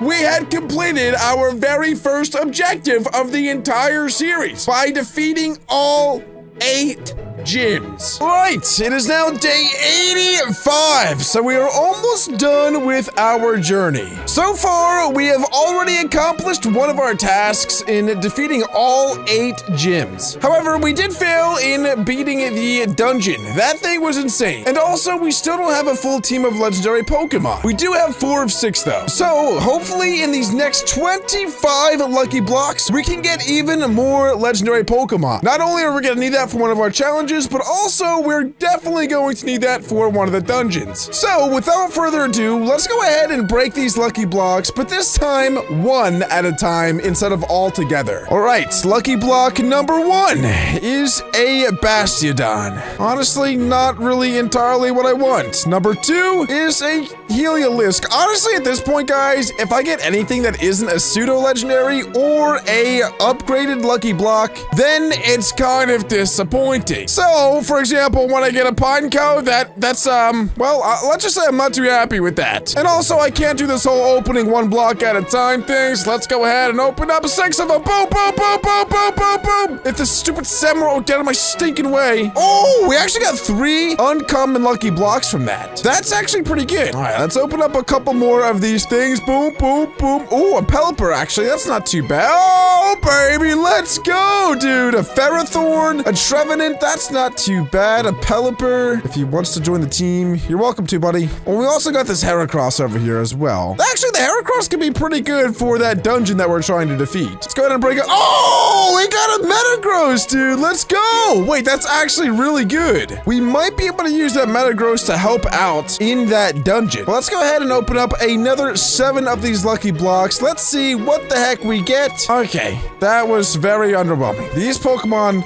are kind of trash, I gotta be honest. But in all of those lucky blocks, we did get 5 more uncommon lucky blocks. And ladies and gentlemen, now more than ever is when we're gonna need some upgrades on these lucky blocks into Ultra Ball lucky blocks. So let's pray to the Pixelmon gods above that it happens and we get some more lucky block upgrades. Let's break them. In 3, 2, 1, boom! Ooh, a shiny Vaporeon. That's low-key kind of sick though. Oh, dude, a freaking shiny Venipede? Are you kidding me, dude? Okay, what is— oh my gosh, this Abomasnow is giant! But it's not really what I want. Please give me an upgrade! No, a Cast Form, bro, are you kidding me? And last but not least— oh, we actually got it, dude, let's go! We got an Ultra Ball lucky block, which is pretty much a guaranteed legendary. We only got 1 Ultra Ball lucky block from 25 Pokeball lucky blocks. And we only have 15 days left, which means we only get 15 more Pokeballs after this. So I'm gonna have to get a lot more lucky in my next 15 lucky blocks if I do plan on getting a full team of legendary Pokemon, or I'm gonna have to go back to the War Zone and steal a legendary. But without further ado, ladies and gentlemen, let's go ahead and open up this Ultra Ball lucky block in 3, 2, 1. Oh, it's Aurora. That is pretty sick. I think that this thing can learn close combat, which is definitely going to be very, very helpful. Let's go. Okay, so that is now 5 of 6 legendary Pokemon that we need to complete one of our goals. If we saw that Latios, by the way, if that never got stolen, we would definitely have enough. We also have this Metagross too. That is so cool. Okay, so I'm gonna train up the Aurora and the Metagross for the next couple days until they are ready to battle, and then I think we might try that dungeon again. Alrighty, and I've officially trained up a couple of new Pokemon. We now have that Metagross on the team and the Aurora, who are named Metapod and Zappy Clappy. But without further ado, let's go ahead and give this dungeon another shot. Honestly, I didn't really know what to expect, but I kind of went with a similar strategy and just sent out a Pokemon that knew some fighting type moves at these guys and kind of just hoped for the best. The first 3 Pokemon were going a little bit more smoothly than the last time, so far, so good. And since this was my second time around, I did learn from my mistakes. So I managed to kill these stupid Cinchinos relatively easily. It actually went so well that I even made it to the second room, which is where I realized that this entire dungeon was not normal type. I guess it's, well, it's every type, because this room seemed to be grass type. Which is not good, because I don't have a single fire type move on my entire team. So what I decided to do was just send my boy Drogo at these things, and he was actually able to one-shot quite a few of them. That is, of course, until he ran out of Dragon Energies. Because, well, once that happened, he had to rely on Draco Meteor, which was missing, and that pretty much allowed the enemy to attack. But to be fair, he still did wipe out quite a few of these guys. With only 3 Pokemon left in this room, only Drogo has died so far. Luckily, Zappy Clappy was able to pick up the slack. And we were able to make it past room number 2. And I was also greeted with a healer, so I decided to heal my team and continue on in the dungeon. The next room seemed to be a fighting type room, which actually wasn't the worst for me because I did have a Mesprit. However, my Mesprit was Spect and not Scarf, so if any of these things knew knockoff, I would pretty much be dead. The next room seemed to be a water type, which was perfect for Zappy Clappy. So I just ran around with him and plasma fisted pretty much everything I saw. And not much longer we defeated that room. That was definitely the easiest room yet. We were greeted with yet another healer and got to move on to the next room. This room was pretty creative. It seemed like there was like a whole dining session with Alcremies and Slurpuffs, and it looked like Snorlaxes were actually eating them. It was pretty funny. I did notice that I only had 12 minutes left in the dungeon though, and only 43% completed. So I really needed to get a move on. I completed that room and sprinted to the next. I completed that room and got to another healer. At this point, I wasn't even thinking anymore. I was just sending Pokemon out and full sending it because I knew that I didn't have like any time left. Each room seemed to have its own unique typing, but I didn't care. I pushed through, I pushed forward, and I killed every single Pokemon in my sight. And then I realized I must have gone to a checkpoint because the timer went up to 33 minutes. So all that sort of for nothing. Now I was 77% through the dungeon. This is when I had my first trainer battle. It was right after a healing room though, so I was max healed. At first I was really nervous because I knew that this person probably had really good Pokemon. But then I thought to myself, hey, Sirud, listen, you are the best Pixelmon player in the world. There's no reason for you to worry. And so I got my act together and absolutely spanked this NPC. I was now 88% done the dungeon. This run was amazing. And now I was on to the final room to defeat the final boss of the hardest dungeon. And lo and behold, it was me! It's me, guys! What the heck? Oh gosh, this is gonna be insane. Well, without further ado, let's get it. Okay, he got the first blow by taking out my Metagross / Metapod. There is no need to panic because Zappy Clappy is the GOAT and he will carry us to victory. We really need Drogo to one-shot this thing and it switches out. That's okay though. We will kill it. We will kill it. Drogo is the GOAT. Go, Drogo, go! Go, Drogo, go! Go, Drogo, go! All hail Drogo. Honestly, Drogo has been the MVP of this entire thing. Drogo and Zappy Clappy are low-key, like, actually the best. Oh, we did a little double switcheroo, and it actually worked out perfectly in my favor. Oh my gosh, I think I'm gonna win. He has a Howlucha as his last Pokemon. I say he, but it's literally me. I'm battling me. What? I think? We did it! Oh my gosh, let's go! Oh my goodness, dude! Holy crap! Wait, where do I go? Where do I run? I thought I would get TP'd out. What happens? Is there like a big, super awesome surprise? Oh, what is down here? Oh?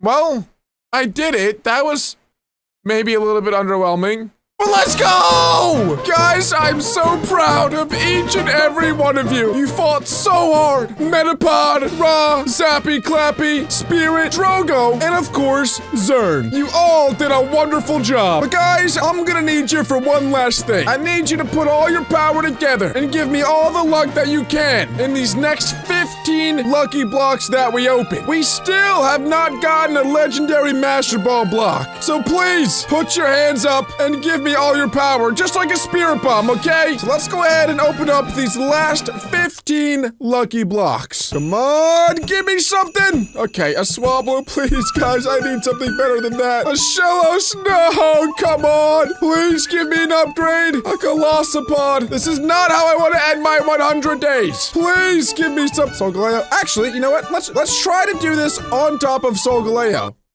Never mind, that doesn't work. Okay, please, guys, please, I need upgrades. This is not upgrades. Come on. Yes, okay. We got one uncommon lucky block. Please give us more. A Tailo, no. Please. Yes, another uncommon. Come on, we need more. Come on. A Weavile. Actually, I really like Weavile, so I can't even complain about that. Come on, we only have 4 lucky blocks left. A stinking Magikarp, bro. Oh, no, this is not looking good. Okay, let's open one in the middle of our house. Come on, please be lucky. Oh, Hitmonlee. A Pukamuku. Are you kidding me? Come on, 2 more. Please give me some more upgrades, please. Oh, a Flapple and a Fomantis. Guys, we are down to 2 uncommon Lucky Blocks. We need one of these to upgrade into an Ultra Ball Lucky Block in order to complete our team of legendary Pokemon. Please, Solgaleo, blesseth this Lucky Blocketh with a upgrade, please. No! We got a Comfy. And so it all comes down to this very last Lucky Block. And where else better to do it than where it all started? Right here at spawn. Let's go ahead and crack this thing open. Please be an upgrade. 3, 2, 1.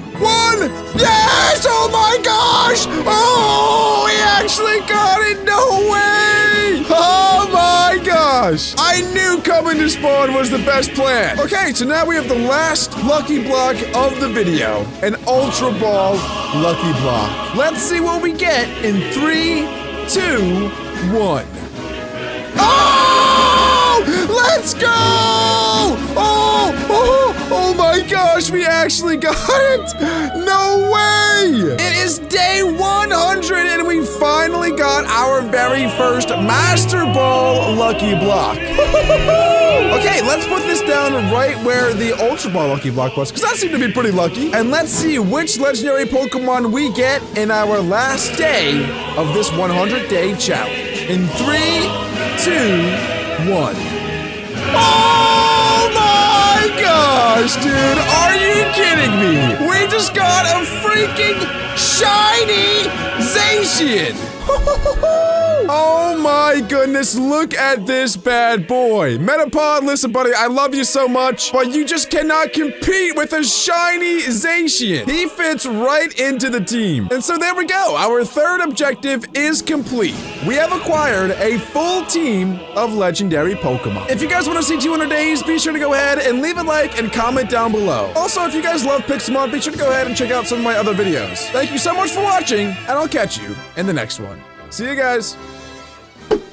Imagine if you could fuse Pokemon together to get God Pokemon.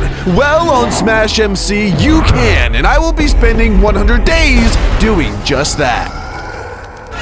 My PIXELMON server just released an update where you can fuse Pokemon together. For example, you can fuse a Charizard with an Aggron to create an Agrizard. I have 3 goals for this 100 days. First is to acquire 6 fusion Pokemon, but 1 has to be shiny. Second is to defeat all 8 gyms. And my last goal is to steal a Pokemon from the war zone. On day 1, I started off with nothing but a shiny Charmander and some Pokeballs. This shiny Charmander was actually very important, because if I could get a shiny Aggron, then I could fuse these 2 Pokemon together to get a shiny Agrizard. Charmander, you're the chosen one. The first thing that I did was go to the fusion room so that I could check out all of the different fusions that the server has. And the first one that is featured is an Agrizard, which is one of the Pokemon that I hope to get. Except my Agrizard is going to be shiny. There's also a Rayveltal, a Zacius, a Grouchump, and many more. This Laprera is also one that I'm going to be targeting in this video, because it's a fusion between Lapras and Torterra, which are 2 Pokemon that are relatively easy to capture. So then I RTP'd into the wilderness and got searching for Pokemon. Since one of my goals in this adventure is not only to get a bunch of fusion Pokemon, but also to beat all of the gyms, I wanted to make sure that I had a lot of really strong Pokemon. So I went out and tried to catch every strong Pokemon that I could find. And the first one that I came across was this Larvitar, which will eventually evolve into a pseudo-legendary Tyranitar. And so I chucked a bunch of Pokeballs at it until I captured it. And boom! Just like that, we had our second Pokemon, a level 22 Larvitar. Then I noticed that I'd stumbled across somebody else's base, so I went over to check it out. And without any permission, I was able to walk right into the door. I looked in his chest and saw that he had a sea pickle, so I decided to take it and use it for,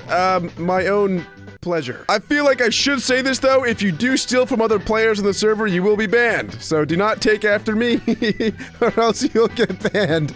Luckily though, it is my server, so I can do what I want. And I want to steal some sea pickles. Then I found a Master Ball loot and I got a big pearl from it. It might not seem like too big of a deal, but you can actually sell these big pearls for a lot of money. And with that money, I can buy Pokemon that other players are selling on the GTS. So one plan that I had had in mind was to get a lot of money on the server so that I could buy rare Pokemon and fuse them together. And getting a big pearl was definitely a good start. Then I found a forest biome, which was very important because that is where Turtwig spawns. And Turtwig eventually will evolve into Torterra, which I can fuse with the Lapras to get a Leprera. And only a couple seconds into searching, I found a Bayleaf, which isn't really what we were looking for, but it is another starter grass Pokemon, which gave me a lot of hope. And not too long later, I did it. I found a Turtwig. So I sent my Charmander at it, hit it with a couple of scratches until it was in the red, then I threw my Pokeballs at it. And just like that, we had already captured our first half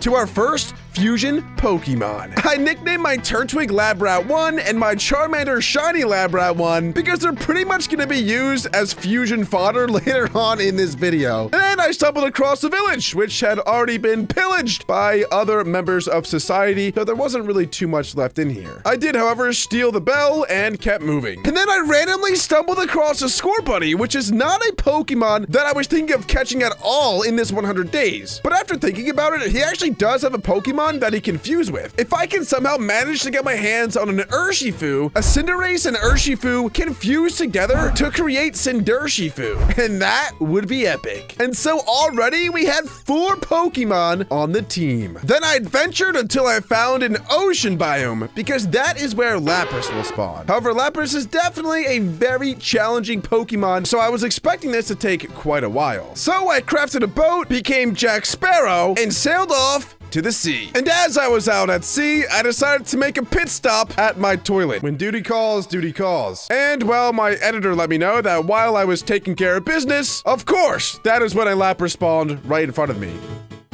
When I got back from nuking my bathroom, unfortunately, there was no Pokemon here. So I decided to continue boating outwards and onwards until we stumbled across another one. And then it happened. I had found another Lapras in the wild. The problem was it was level 30 and I didn't have any Pokemon to damage it. So again, I just had to throw random Pokeballs at it until I hopefully caught it. And a couple Pokeballs later, it happened. I caught the Lapras. I nicknamed him Ratlab 2. Then I got to training my Turtwig. The best way that I knew to do that was to warp to the training area. Here, you can battle trainers over and over again to level up your Pokemon. And not too long later, my Turtwig, aka Labrat, evolved into a Grottle. And not too long after that, Labrat evolved again into the Pokemon we've been waiting for, a Torterra. And now that I had Labrat number 1 and 2, it was time to fuse them. Now, normally it is pretty challenging to get a fusion key, which is something that you need in order to actually fuse your 2 Pokemon together. But for the sake of the video, I just decided to give myself the keys that I need. So with that being said, the next thing I did was add my Lapras to the left side, my Torterra to the right side, added my fusion key, and confirm that Leprera is the Pokemon that I wanted. I looked to the left, I saw my Lapras, I looked to the right and saw my Torterra, and then bang! My 2 Pokemon fused, and a Leprera appeared. I was so excited. This was easily one of the coolest looking Pokemon that I had ever seen. And not only did he look incredibly cool, but he's very, very strong as well. I was so excited to use him. And probably the coolest thing about these fusion Pokemon is at level 100, they get their own custom moves. For example, when Leprera gets to level 100, it learns a move called Tropical Remap. This move does a lot of damage, and it also resets the battlefield from any terrain. So the next thing I did was go to the training area to grind a bunch of levels for Leprera. I trained for a long time until Lapras hit level 100. Then he learned his signature move, Tropical Remap. Then I sold my big pearl that I got from a Master Ball loot for just $500, and that kind of made me realize how broke I actually was. And I don't know about you guys, but I don't like being broke. So the next thing I did was go to the boss tower, because here you can get really good loot. And now that I had a level 100 Leprera, it was relatively easy to make money here. I quickly got amazing items like a light ball, an assault vest, and many more amazing items. Even a Dynamax candy. There were so many really cool Pokemon in the boss tower that I was having a ton of fun. And not only was it a ton of fun to take out these really high level Pokemon, but my money was going up and up like crazy. And after not too long of grinding, I realized that I had over $20,000 and a bunch of useful items. But I didn't know where to store these items, so the next thing I did was set out to find a nice place to build a house. Then I found it, a tiny island in the middle of a pond. This is where I was going to make my home base, because I thought it would be really cool if you guys join the server and build an entire city around this island. If you guys want to join, make sure on the Kyogre server and do /warp Sirud. That's going to take you right here, and my house is going to be right there. I also made a little dirt path here, so if anybody wants to make this into a really cool bridge, please do so. And after a little while, I was able to flatten the entire island. And because of that, I had a good amount of materials to actually build my little house. The next day. Right, and after a little while, I made something. Yeah, I'm just gonna call it something. You guys ever have a dumb friend that sometimes says something like kind of random, and you're like, wow, you know, he actually seems pretty smart. I feel like that is what happened with this build. You see, I'm a really, really bad builder, but I feel like this might be one where you look at it and you're like, ah, you know what? It's not the worst thing ever. Okay, it's pretty bad. Guys, listen, I tried. You know, I really did. I know that there's still like a lot more detail I can do on the walls and trimming and stuff, but I don't care. I just want to go catch Pokemon. So yeah, this is the house for now.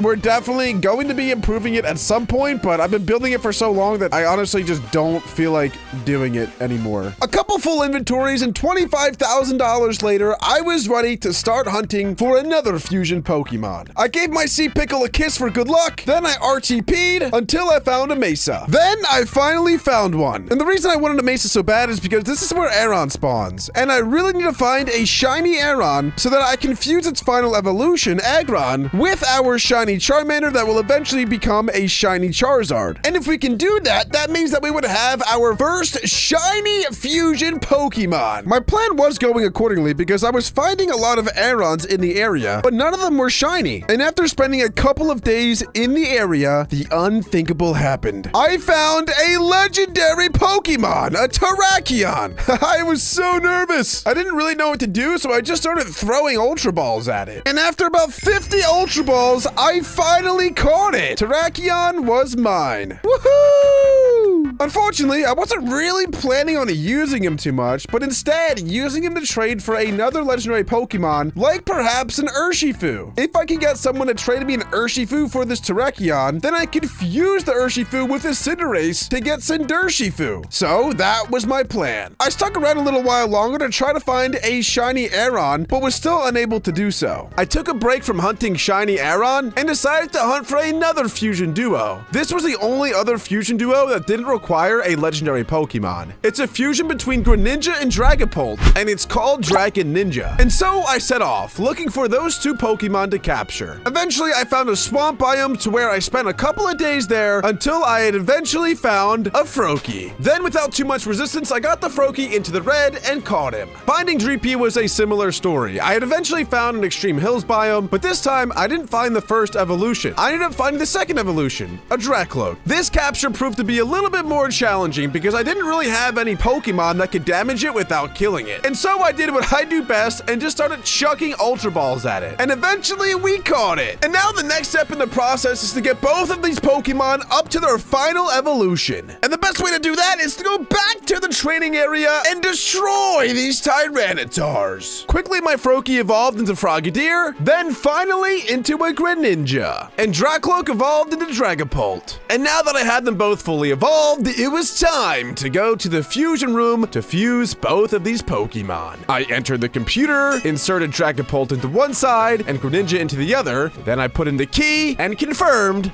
that I wanted to fuse the two Pokemon together to get a Dragon Ninja. He was so cool looking. I couldn't tell which fusion I liked more, the Dragon Ninja or the Leprera. Now you might be wondering, Sirud, what are you doing hundreds of blocks in the air? Well, you see, this is an acrobatic farm. I am actually scared of heights, so this is a little bit horrifying. But you see, if you type in /skills in chat, this menu pops up where you can see all these different types of skills that you can grind on the server. 4, and one of them is acrobatics. And to gain XP in the acrobatics skill, you have to take fall damage. This skill in particular is not too essential for PIXELMON, but if I can get it to level 100, then I can jump higher and leap further, which I think would be pretty fun. So to kill time as I looked for a shiny Aron, I decided to grind this acrobatic farm until I found the Aron I was looking for. As soon as I got to the bottom, all I had to do was slash home 1, and it would send me back to the top. Eventually, I got my acrobatics level up to level 28 and got some rewards. One of them being a random Pokemon. So I redeemed it and got a Minchino. And after a great deal of time, after training acrobatics over and over and over again, and seeing countless Arons as I dropped down from the skies, eventually, it happened. I found a shiny Aron. I was really starting to give up hope because no one on the server seemed to have one. So I didn't think I would ever be able to accomplish this goal. But after throwing just one Ultra Ball at it, I had caught the Pokemon that I'd been looking for this entire time. I was so excited. And the very first thing I did was warp to the training area and get both of these Pokemon fully evolved. And after Shiny Labrat 1 and 2 were both fully evolved, I went straight to the fusion room to fuse them together. I sprinted straight to the monitor, added the Aggron on the left and the shiny Charizard on the right, put in the fusion key, and clicked to confirm that I wanted to get a shiny Agrizard. Oh my goodness. If this is not the coolest Pokemon in the entire game, well, I just don't know what is. I thought that the regular Agrizard looked cool, but this black and red version is absolutely amazing. I had never been happier. The only problem with my 3 fusions at this time was that they weren't all level 100 yet. So I spent the next little while training up Agrizard and Dragon Ninja until my entire team was level 100. And now that all 3 of my fusion Pokemon were fully trained, it was time to take on the first gym. Now, normally you're not allowed to use, I believe, any Uber tier Pokemon and definitely not any fusion Pokemon on these gyms, but I kind of know a guy who told me that it was okay for me to use fusion Pokemon against these gyms, and I wasn't complaining about it. The first gym leader was an electric gym leader who led with Galvantula, and late on into this gym battle, I had realized that I severely underestimated how strong these gyms were. So then I regrouped, rearmed, and brought in a whole team of 6. I also trained up the Scorbunny and Larvitar that I caught, so now they were fully evolved. And the second time around was much better. Cinderace was actually able to be a ton of help, and I ended up beating the gym. And with that momentum, I moved on to the next, the Dragon Gym. I led with Dragon Ninja and clicked Dragon Kunai, which is his signature move. It does a ton of damage. It hits 2 to 5 times for 30 damage each, and it absolutely shredded the gym. It seemed like every single time I clicked it, it ended up destroying the enemy. And with the combination of Dragon Ninja and Agrizard, we were able to destroy the second gym too. Now on to the Dark type gym, and by the skin of my teeth, we somehow won. I honestly felt like I was getting very lucky with these battles, but I decided to continue trying to beat these gyms while I was on a hot streak. The next gym was Ground type, which really favored my Leprera and Dragon Ninja. And without too much resistance, we managed to take that one out as well. I was on a hot streak and was not letting the momentum stop. And finally, after a very long streak, I finally lost a gym battle. But I was pretty happy with my 4 badges. Then I decided to do something that I don't really recommend, but I went out and caught 6 random Pokemon, and then I trained them all to level 100. You're probably wondering why I wasted so much time training these random Pokemon to level 100. Well, I don't actually care about these Pokemon, but I'm going to use a very, cheap and, I guess, cheeky strategy on the server. You see, to enter the war zone, one of the only requirements is that you have a full team of level 100 Pokemon. It doesn't matter what Pokemon they are, as long as they fall under the tier limits. So I went out and caught a bunch of bad Pokemon, trained them up to level 100 for the sole purpose of entering the war zone. My goal, obviously, is not to beat any other trainers that are in here, but it's to find legendary Pokemon, because legendary Pokemon spawn pretty often in the war Warzone, so my chances to find a legendary are greatly increased. And right off the get-go, I saw another player and decided to turn and run away. I don't think that he saw me though. I was pretty nervous. Even though none of these Pokemon I really cared about, just being in the Warzone had some sort of aura to it that was frightening. As I was in Warzone, someone in chat asked to buy the fusion shards that I was getting from beating the gyms for $40,000 each. But being the businessman that I am, I never accept a first offer. So I countered with $80,000 for each shard, to which he replied, Then he said I'm trying to rob him. So he ended up buying 2 for $80,000 each, and I got $160K for it. I only had 30 seconds left in the war zone, and unfortunately saw no legendary Pokemon.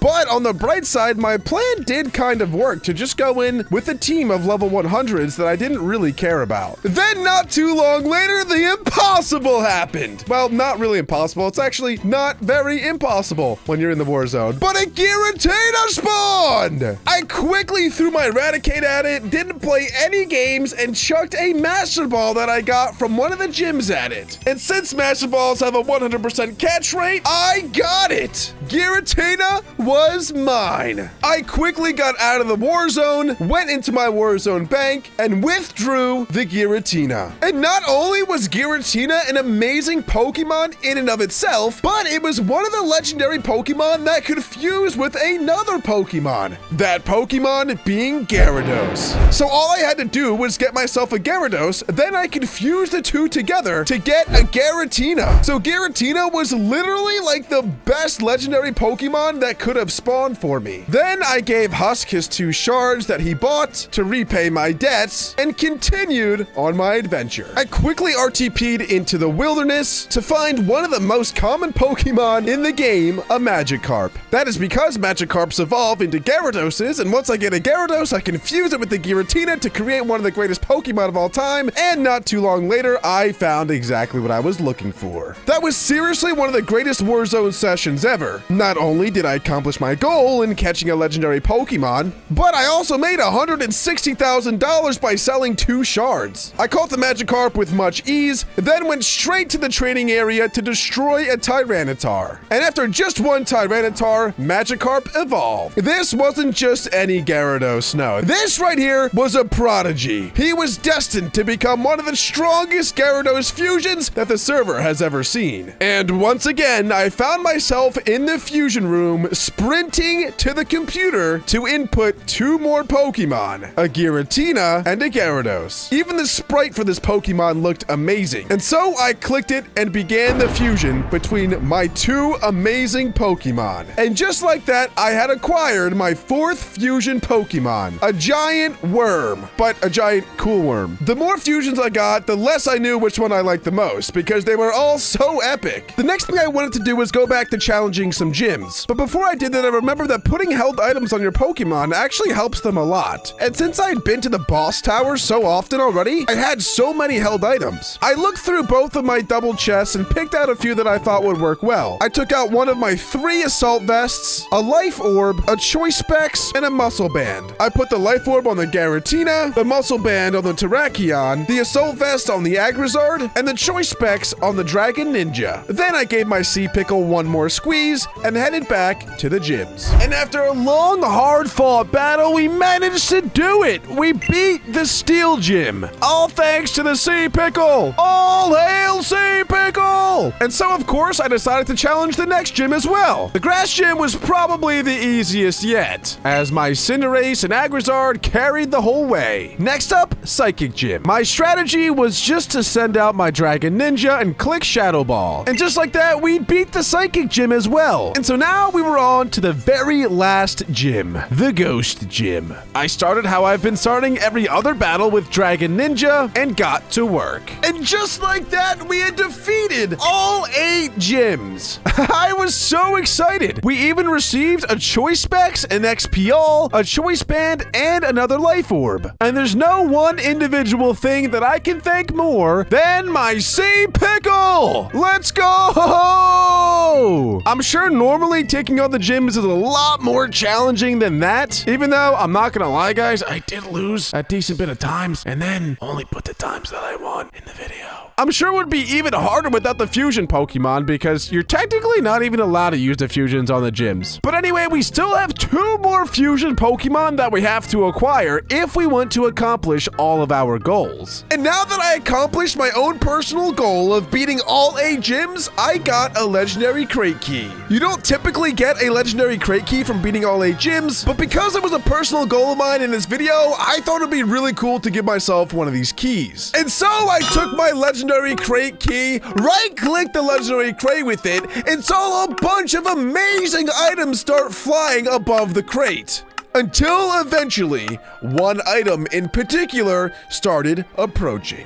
I had gotten a random shiny legendary and a legendary nature change. And so I redeemed my random shiny legendary Pokemon and I got a Xerneas! Not only was this one of the coolest Pokemon in the game, but it was also the strongest and it had one of the coolest shinies. And even though it had all of those amazing features, that was still not the best part of this Pokemon. Because Xerneas has the ability to fuse with another Pokemon, and not just any other Pokemon. Debatably the strongest Pokemon in the game, a Zacian. And so my next goal was to get my hands on one of the strongest Pokemon of all time so that I could fuse both of these together. And after hanging around the server for a little while, I was constantly asking in chat to see if anybody had a Zacian, until a guy named Sirud by Mines asked if I needed his. So of course I said yes and asked him how much, and luckily he said $250,000, which is exactly how much I had. So he sent me the Zacian,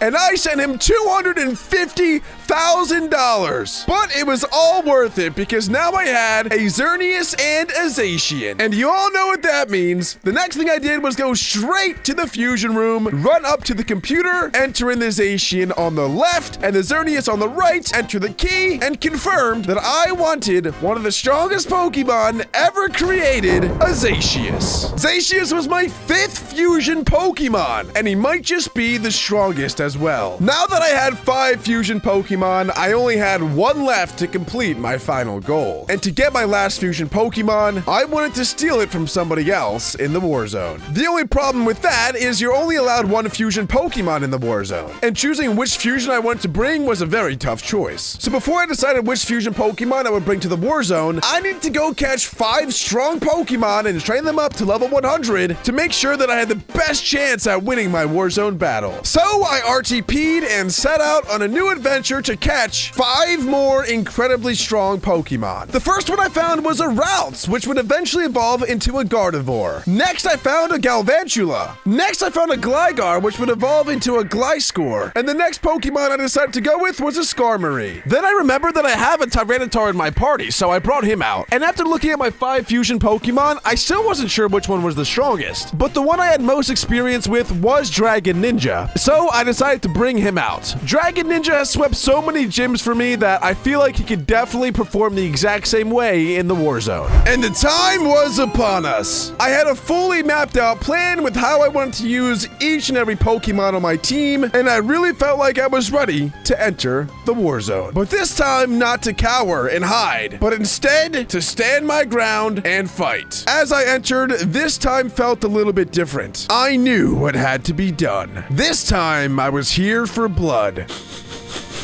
I could smell it.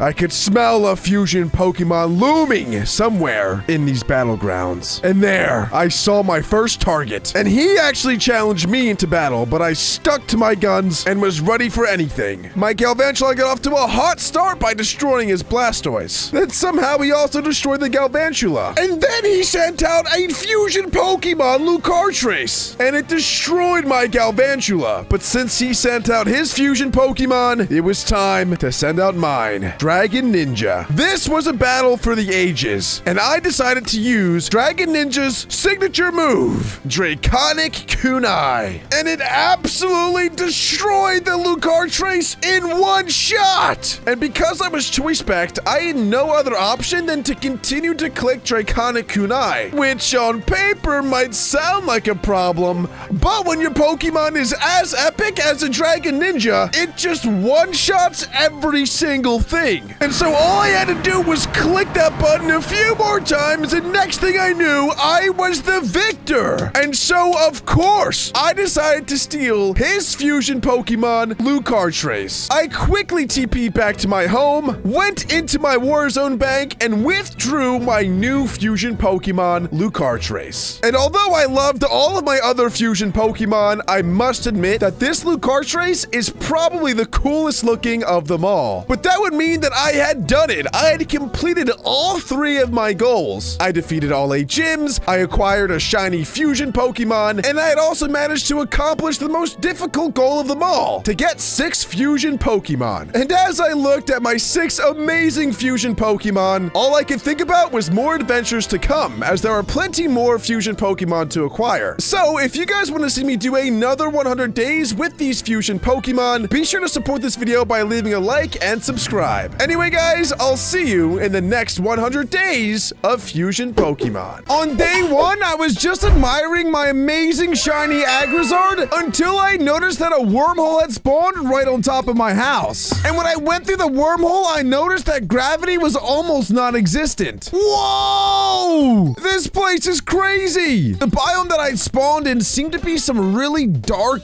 deep ocean, right next to an end dimension. I had never been in the Ultra Space dimension before, so this was all very new to me. And immediately, I found a really cool looking structure, so I went to go check it out. It turns out that it was a raid den where boss Pokemon spawn. So I decided to challenge it with my Agrizard, and I was able to destroy it in one shot. This place was so scary. There were creepy Pokemon flying around in the air, but I found these really cool crystal blocks in a lot of the structures, so I decided to collect them all. It turns out that these were actually crystal blocks, and you can use these to craft armor. And so that's exactly what I did. I crafted a full set of plasma armor. There weren't many benefits of it because in PIXELMON you don't typically get into many fistfights, but just in case, it's better to be prepared. Anyway, I have some amazing goals for this next 100 days. Since my first 100 days, a ton of brand new fusion Pokemon have been released. One of them being probably the strongest in the game. You see, it's a fusion between the god of all Pokemon, Arceus, and the devil of all Pokemon, Giratina. That's right, there's a fusion that's called Arceus. So one of the main goals of this next 100 days is to attain that Pokemon. The Ultra Space Dimension is actually a perfect place to start as well, because there's a ton of loot here that will help me collect all of the Arceus plates. And eventually I had found my first Beast Ball loot, where I got a PP Max, which honestly isn't the best loot to get, but those Beast Ball loots are exactly what I'm looking for. I soon noticed that there was a Beast Ball in each of them, and I was getting some pretty cool loot from it. And after searching the Ultra Space Dimension for quite some time, I still had no luck finding any of these Arceus plates. And so I asked in chat what the best way to find them was. And a guy named Ol Ethan said I could buy 4 of them from him for just $1,000. That is a deal that I could not pass up. So I TP'd him to me, he dropped the plates, and I sent him $1,000. Now that I had just collected 4 of the Arceus plates, I was feeling really confident getting some more. And eventually it happened. I claimed one of the Beast Ball loots and I got a splash plate. I was so excited because that was the first one that I actually found by myself. And that motivated me even more to go find them. So I continue looking and continue looking until I found another one, the Earth plate. And then I start to go on a little bit of a roll. I found another one,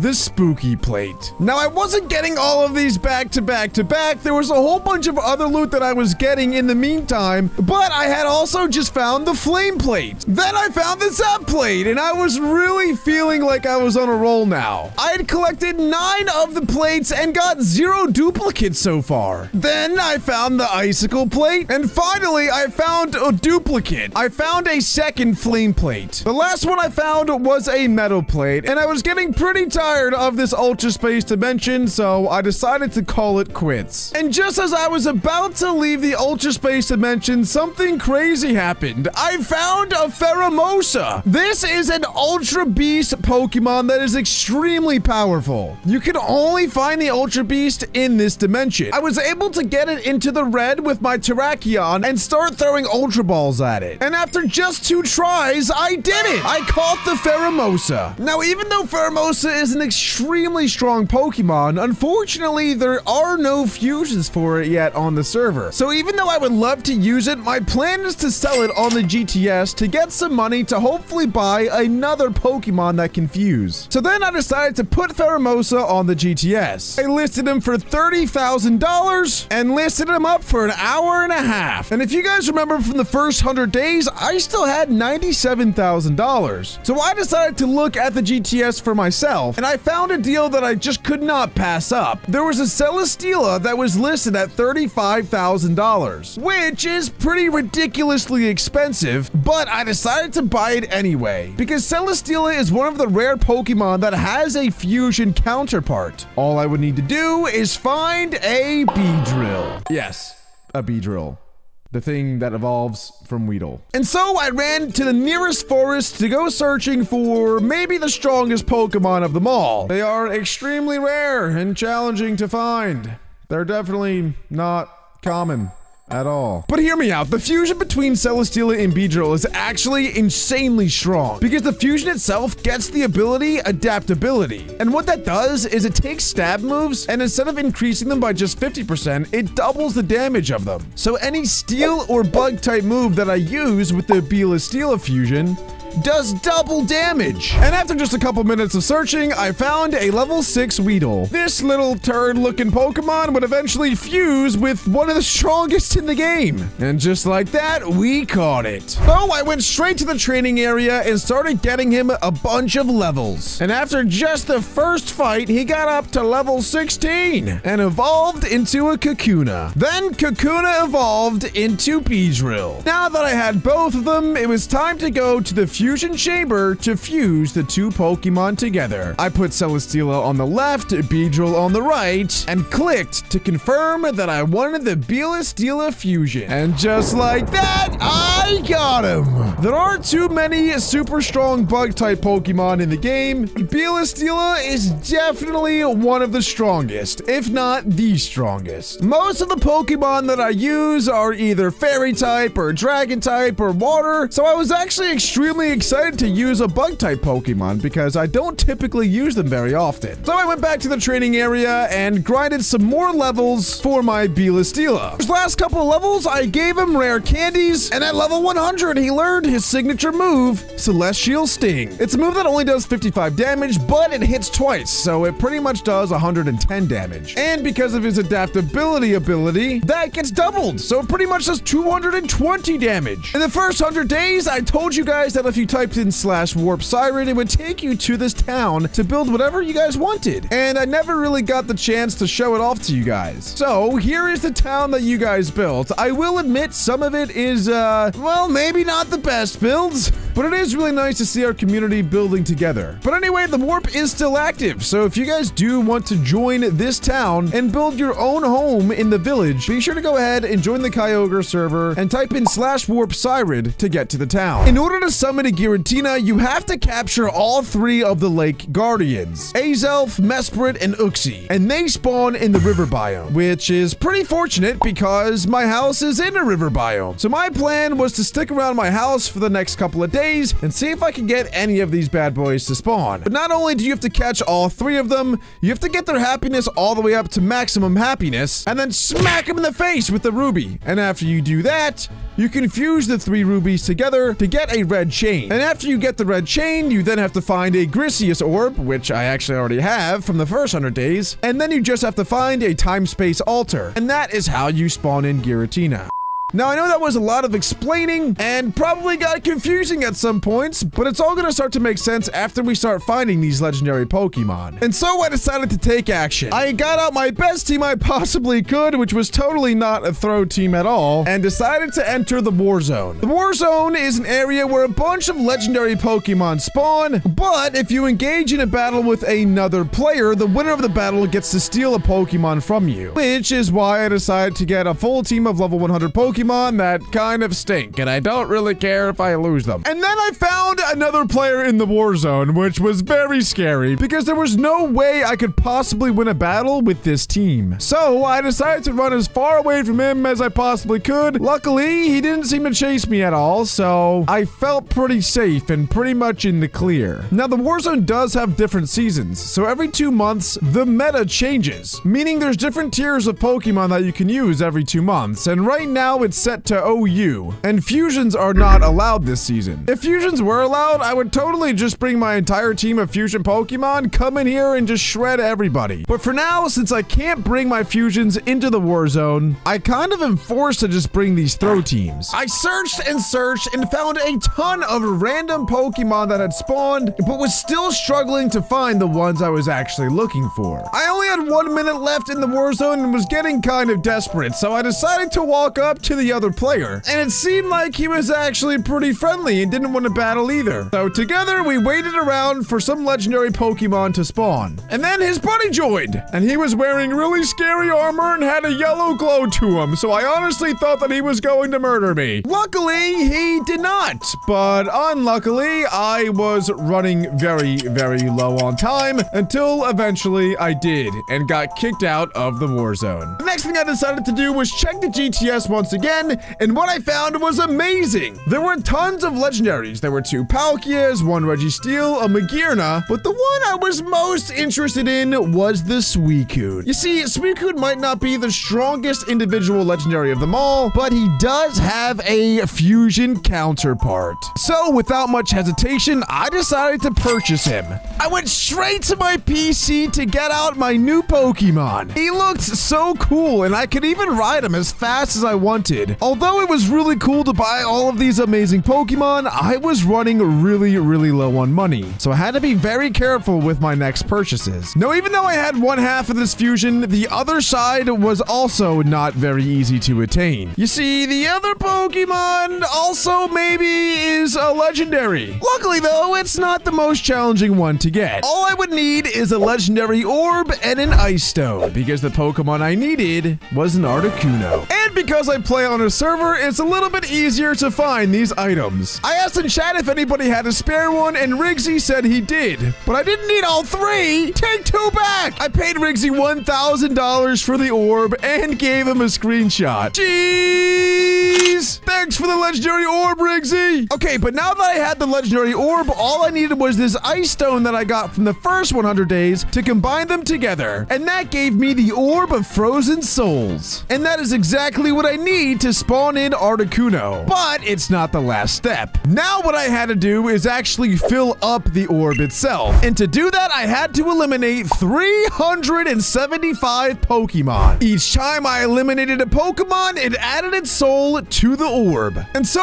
I went straight to the boss tower and started destroying Pokemon one after another. The reason I went to the boss tower is because every time you eliminate a Pokemon here, you get some pretty good items. This was a great way not only to grind money, but to grind levels for your Pokemon and to get a whole bunch of random items. I was getting so many items from the boss tower that I had to go home and clear my inventory multiple times. And after a while of grinding, you could see that the orb was starting to fill up. And after a little while later, it happened. I filled up my orb completely, and it turned into a bright crystal blue, which now made it time to go to the shrine area to spawn in an Articuno. Before I battled the Articuno though, there was one last thing that I had to do, and that was to find a Pokemon that could paralyze it. So after running around a spruce biome a little while, I found a Pikachu. In fact, it was actually perfect because Pikachu had the ability Static, which means that any contact a Pokemon makes with it might cause that Pokemon to become paralyzed. Not only that, but Pikachu is also very fast and can learn the move Thunder Wave. So Pikachu's only usage would be to paralyze the Articuno. Then I decided it was time. I walked up to the shrine, admittedly pretty nervous, and right-clicked it with my orb. Immediately, Articuno spawned, and I'd sent out Pikachu. I clicked the move Thunder Wave and missed, but it's okay because Pikachu lived the first first turn and managed to paralyze the Articuno on the second. Then I switched into my Terrakion, and I didn't want to risk killing it at all, so I was just using Quick Attack to do some chip damage. I Quick Attacked a couple more times until it was in the red, then started throwing Ultra Balls. And after what felt like 1,000 Ultra Balls, I finally captured the legendary bird. Articuno was mine. I quickly rushed to get him into my party along with the Suicune. Then I raced to the fusion room and headed straight to the fusion machine. There I added Suicune to the left, Articuno to the right, put in my fusion key, and clicked to confirm that I wanted the fusion Pokemon Suicuno. And just moments later, boom! There he was! Probably the most majestic bird you will ever see. Not only was it super cool looking, but it was also incredibly strong. It has the ability Ice Scale, which halves all damage taken from special attacking moves. And it's incredibly fast and hits really hard and is relatively tanky as well. But the best part is it gets a signature move at level 100 called Frostbitten Flurry, which does 100 damage, has 100% accuracy, and it even summons hail. If I could conjure up a team that benefits from hail, this Pokemon would certainly lead the charge. After I fused my Suicune, I had a sudden urge to use it in battle. And to be honest, I had the same feeling for the Belastila. The problem was I wasn't entirely sure where to use my Pokemon. That is until I stumbled upon the Battle Tower. The Battle Tower is a tower with a bunch of floors with trainers on every single floor. The catch is you can only bring 3 Pokemon, and the trainers that you battle also only have 3. The more trainers you beat, the more battle points you get, and with those battle points, you can go to the battle shop to purchase a whole ton of items, such as rare candies, PP ups, power items. You can even get fusion shards and fusion cores, and non-legendary IV boosts, along with a ton of different TMs and all of the Z crystals. The problem was I didn't have a third Pokemon to challenge this battle tower with. Now, you might be thinking, Sirud, you have a whole ton of other fusion Pokemon. And yes, while that is true, and I totally could use them, I figured that since this is an entirely new 100 days, I should probably stick to using the Pokemon from this one. And so I set out to find another 2 Pokemon that had the ability to fuse together. I checked out the list of all of the fusions, and what I thought the easiest one to attain that I haven't yet is the Hydreisaur. That is because neither of the Pokemon required are legendaries, meaning I can actually just find them in the wild. And not too much later, I'd found one half, a Bulbasaur. And soon after, I caught it. I quickly warped to the training area, put a lucky egg on the Bulbasaur, and activated an XP All. And with all that being done,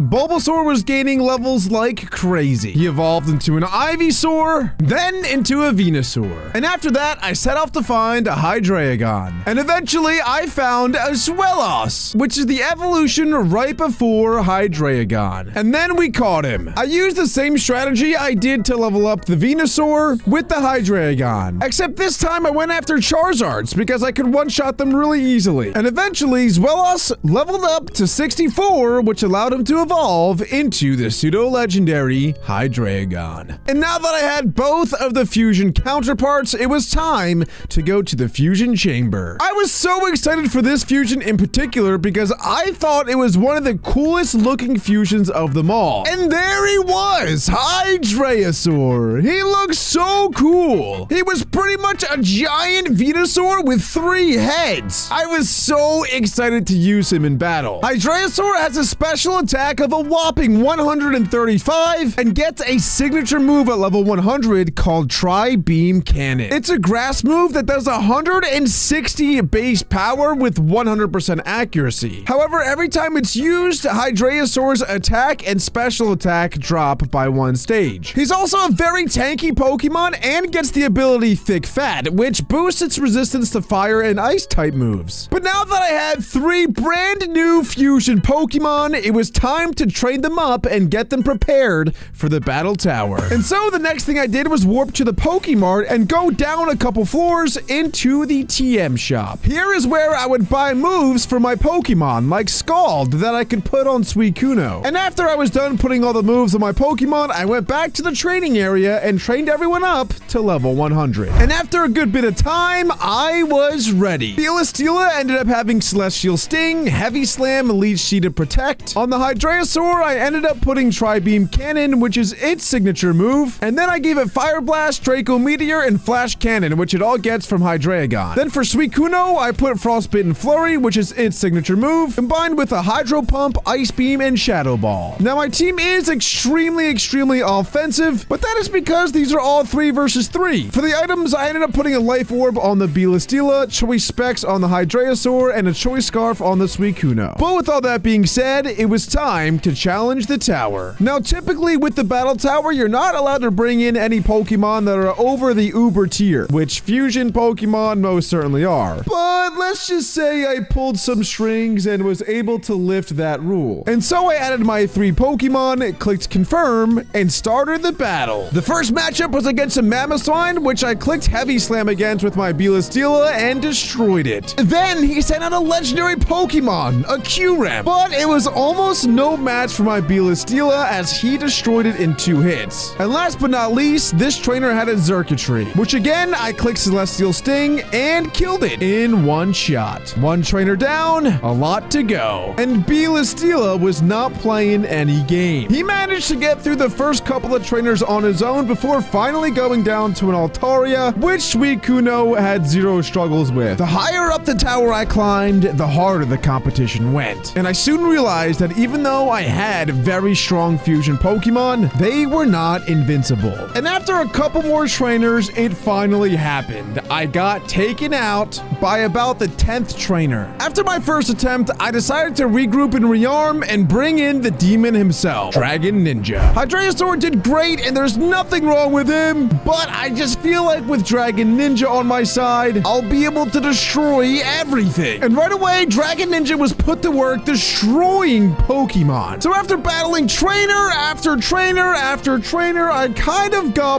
bored and set myself a rule where I was not allowed to switch out Pokemon. And well, eventually that caught up to me and bit me in the butt when I ended up fighting a Blissey. And with my Belastila dead and only special attackers left, there really wasn't much else I could do, and I eventually took the L. But Dragon Ninja was absolutely insane, and he took my win streak from about 6 to 61. And as of now, I am in first place on the win streak leaderboard with 61 wins in a row. So for now, I am the best battle tower battler on the entire server. Let's go. I was about to go back to the Warzone again to hunt for some more legendary Pokemon, but before I went, an epic boss Slowbro spawned. So I decided to take out Belastila and destroy him. This was actually extremely important because not only did I just get Slowbro's Mega Stone, but I also got my own Mega Ring as well. This meant that I can now Mega Evolve Pokemon, but I can only Mega Evolve the Pokemon that I have their relative Mega Stone for. So right now, I can only do Mega Slowbro, which between us isn't really that good. If you guys do want to see Mega forms of fusion Pokemon, that is totally something that I can do, but the only way I'll do it is if there's enough comments and support on this video to actually do that, because that will be a ton of work. And so the very next thing I decided to do was go straight to the Warzone with my throw team, but this time I went with a Pikachu so that I can paralyze any Pokemon that I want to catch. And boy, I'm glad that I did, because almost instantly after joining the Warzone, an Eternatus spawned right next to me. So immediately I engaged it in a battle and Pikachu got to work. After I got it into the red and paralyzed, I immediately started throwing Ultra Balls at him. And on the very first try, I caught him. And so I instantly got out of the Warzone and threw out my brand new Pokemon, Eternatus. Let's go! This thing was so epic. At first, I wasn't entirely sure what I would do with this Pokemon, because in this series, I only wanted to use fusions. But then I remembered, it does get a fusion. And not just with any Pokemon, but the god of all Pokemon himself, Arceus, which is a Pokemon that I'd been trying to get earlier on in this 100 days. An Eternatus fused with an Arceus is not only going to look amazing, but surely it's going to be incredibly strong. And so my next goal was to go and capture capture an Arceus. But that would be a lot easier said than done. I was genuinely worried that after I spawned in the Arceus, I wouldn't be able to catch it, because that actually almost happened with the Articuno, and Arceus is most certainly harder to catch than that. So I didn't want to take any chances, and the only way to not take any chances in a Pokemon battle when you're trying to catch the other Pokemon is to have a Master Ball, which is an item that I didn't quite have yet. But that is when I discovered that the command/bingo is a thing. And if you complete one bingo, one of the rewards that you can get is a Master Ball. You can also get a Z Crystal, Arceus Plate, random battle item, and if you can complete the entire card, you get even better items. A rare crate, a Mega Stone crate, a Fusion Shard, Fusion Core, Z Crystal, or a legendary held item.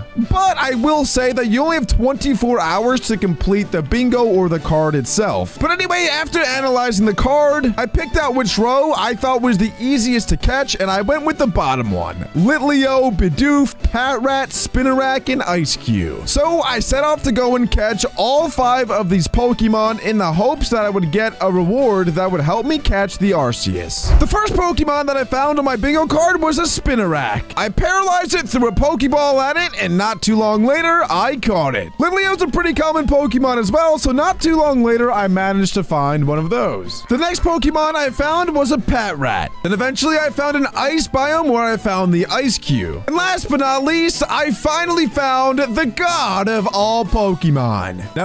No, not Arceus. But Bidoof, there he is! This is the last Pokemon that I need for my bingo. And after catching him, I received a Master Ball. Completing that bingo was actually a lot of fun, and it made me kind of want to try to complete the entire thing. But the thing is, I had much bigger fish to fry, such as catching the actual god of all Pokemon, Arceus. So I went home and grabbed all of the plates that I currently have, just to keep myself organized, and then continued looking for a wormhole spawn. And after a little while of searching, I finally found one. A wormhole to the Ultra Space Dimension. I've been in here quite a lot recently and have started to feel a little bit more comfortable, even though it did have a very gloomy ambience. And after searching Beast Ball after Beast Ball, I finally got lucky once again and got another plate that I needed, the Dread Plate. Finding all of these plates was taking an excruciating amount of time. While I was searching for more Beast Ball loot, I found a 4-star raid and decided to take it out. Unfortunately, it didn't give me any Arceus plates, but it did give me a Destiny Nut, an Everstone, and a Big Nugget. For some reason, though, I do feel like in 5-star raids, there is a chance that those Pokemon will drop Arceus plates. And after a long time of hunting, I finally found a 5-star den. It was a Superior. I got a ton of really good items from that, including another Arceus plate that fell on the ground. Luckily, I saw it, because if I didn't, I would have just let it go. After getting a plate from a raid den, it kept my eyes peeled for other raid dens. But I was only battling ones that were 5 stars, and so I ended up leaving the majority of them. But what I did not leave the majority of are the Beast Ball loots. I was picking up every single Beast Ball loot that I could find, and by doing that, I had collected another plate that I needed, the Sky Plate. Eventually, I managed to collect 16 of the 17 Arceus plates until one last Beast Ball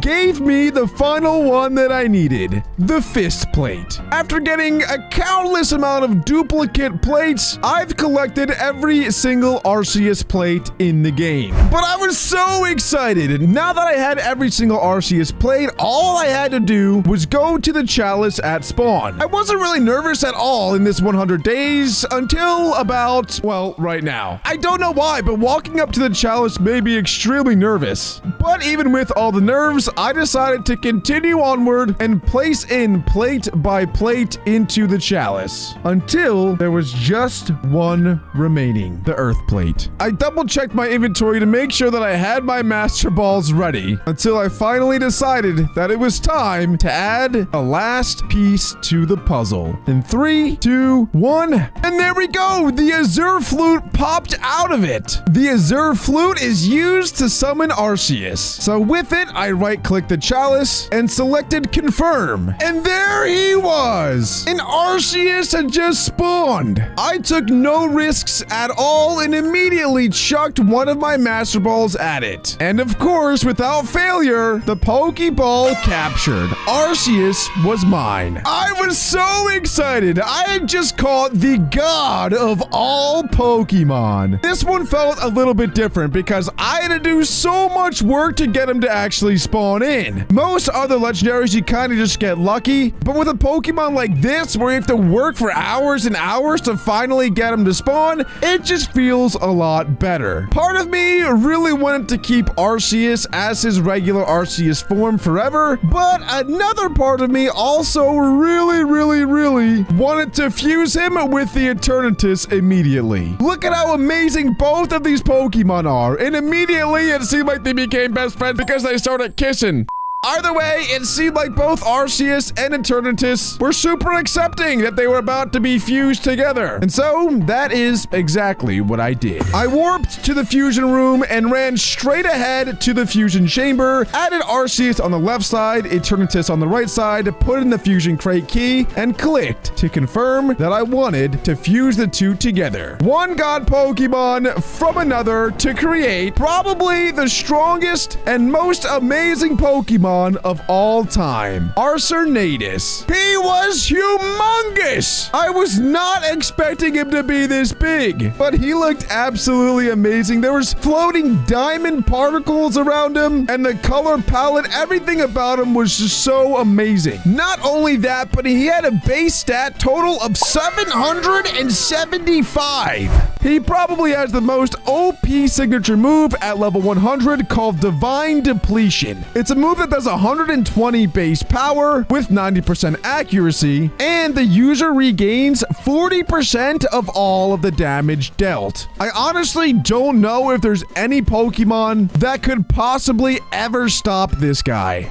This Pokemon truly is the god of all Pokemon. Eventually, I trained him all the way up to level 100, where he finally learned that signature move, Divine Depletion. I went straight to the boss tower to test out how strong my new Arceus was. And what I found was that he was insanely strong. He was eliminating Pokemon in pretty much one shot with a move that wasn't even super effective. I kept climbing the tower to hopefully find some sort of challenge for Arceus. But the more Pokemon I fought, the more I realized there wasn't really anything that could stop him. That is until I made it to the final floor and I found myself. This was certainly unexpected. I seem to be a legendary boss trainer, and a challenge is kind of exactly what I was looking for. And so, of course, I decided to challenge him to a battle. He led off with the Spiritomb that was level 140, and although I had a full team of legendary Pokemon, this 40 level gap was going to make a huge difference in this battle. I decided to lead with my Agrizard and Gigaton Volcano the Spiritomb. This guaranteed that the Spiritomb would be burned, having his attack for the rest of the battle. And even still, that wasn't enough for my Agrizard to take the Spiritomb down. So then I went into my super speedy Dragon Ninja to finish the job, to which he switches into Lucario, and I try to counter that with my Suicune. After Lucario used a close combat which lowered his defense, I went for a Frostbitten Flurry which did a ton of damage. Suicune ended up going down, and I went back into Dragon Ninja to finish the job. Then he switched into Roserade, which was a little bit of a head scratcher for me. I wasn't entirely sure how to counter him, so I went to Belastila. Celestial Sting ended up doing a pretty good amount of damage actually, and was able to take him out. But then he had a fusion of his own, a Kyoleki, one of the fastest and hardest hitting fusion Pokemon of them all. So then I switched straight into Hydreisaur because I didn't think Kyoleki had anything that could really touch it. And I was right. I went for a Tri-Beam Cannon and I destroyed it in just one shot. Then he switched into Garchomp, and I really wanted to keep my Hydreisaur alive, so I switched into Belastila and let it die. Then I went back into my Dragon Ninja and used Draconic Kunai, which absolutely destroyed the Garchomp in one shot. His next Pokemon was Gastrodon, and I keep saying him as if it's not me, but really it's me, so it's a little bit weird. I'm not sure if I should say me or him or who, but either way, he is an imposter and do not trust him. Nonetheless, he had a Gastrodon, so of course I switched into my Grass-type Pokemon, because that was 4 times effective against it. I clicked Tri-Beam Cannon, and that destroyed him, and that was his last Pokemon, which meant I was victorious. And as I looked in chat, I realized that this wasn't just any trainer. This was a Dynamax keeper, meaning that if you beat him, you get a Dynamax band, which is exactly what I got. And so I equipped it instantly. Yo, that looks so cool. I decided to feed all of my Dynamax candies to my Arcernatus until it was the highest possible Dynamax level. Then I fed the rest of them to my Dragon Ninja because he's the glass cannon of the team and he's so cool. Now I have the ability to Dynamax any Pokemon that I want, including this Arcernatus. But if that is something that you guys would like to see, be sure to stay tuned for the next 100 days